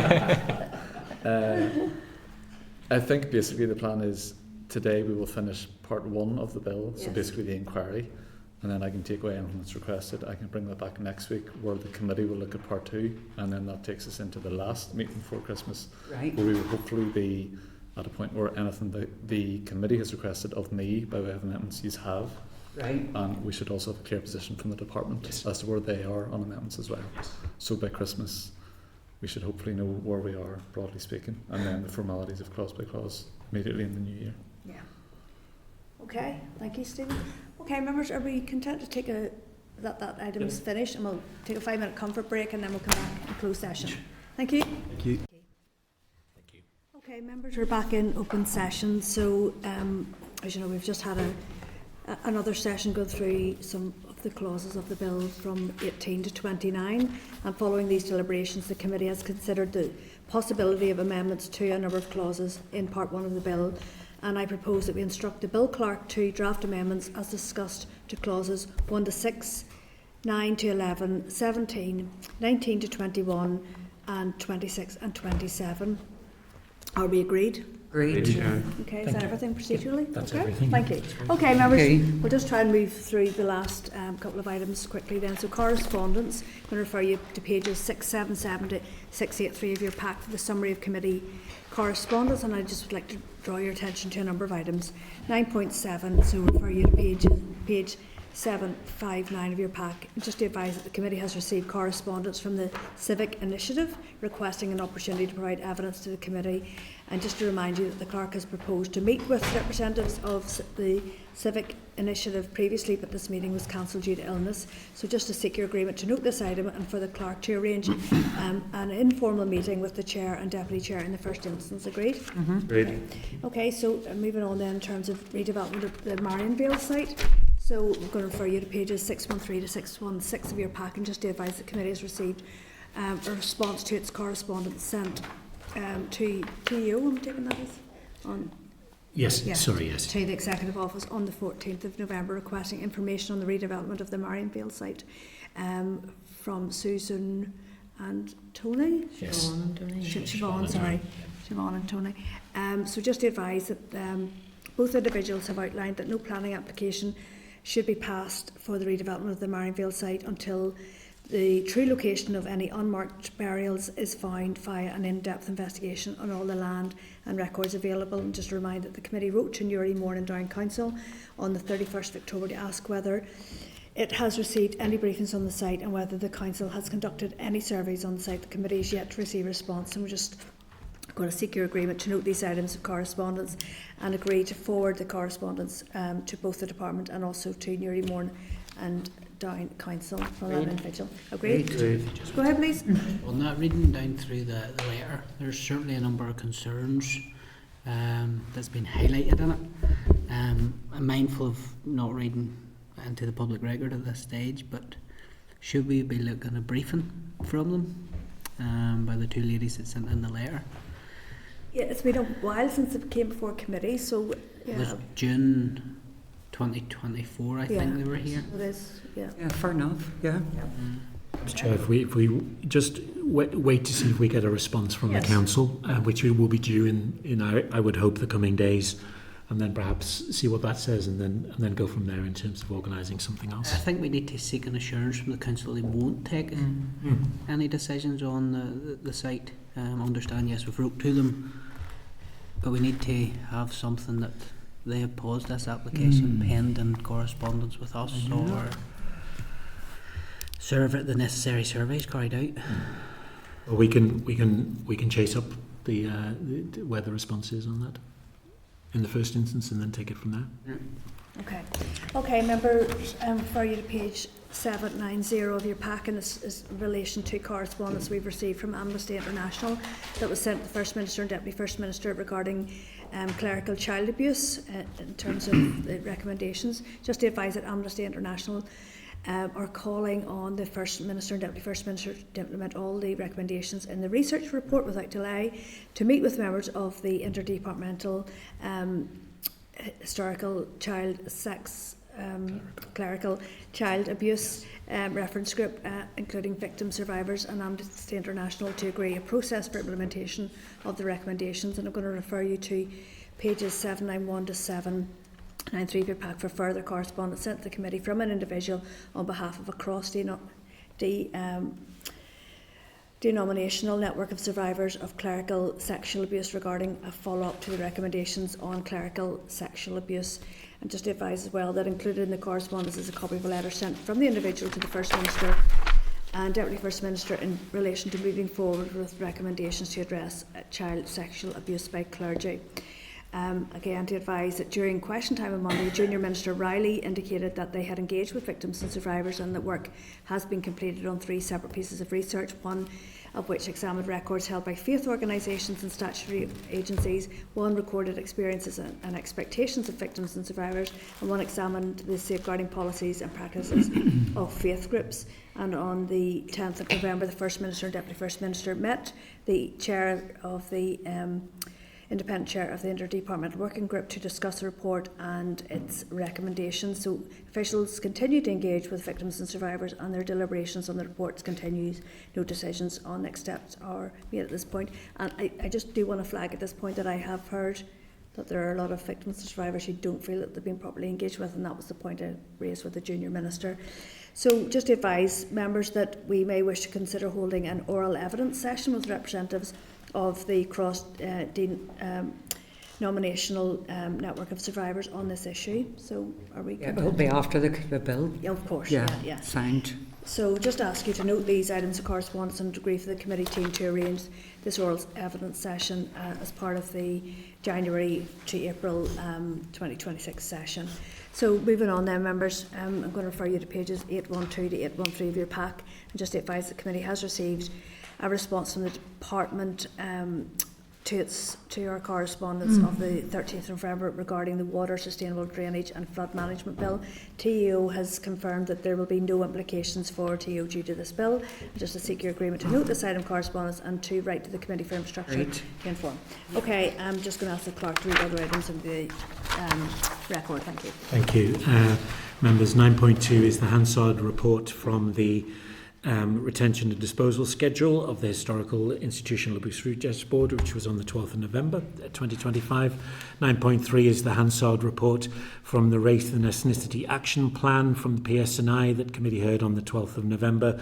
And 9.4 is the Hansard report for the Race Relations Draft Refugee Integration Strategy and Delivery Framework from TEO officials. And again, that was held on the 12th of November 25.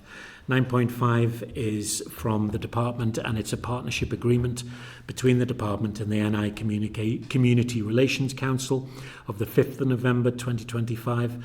This document has been presented to the Assembly but doesn't have a statutory provision to be laid.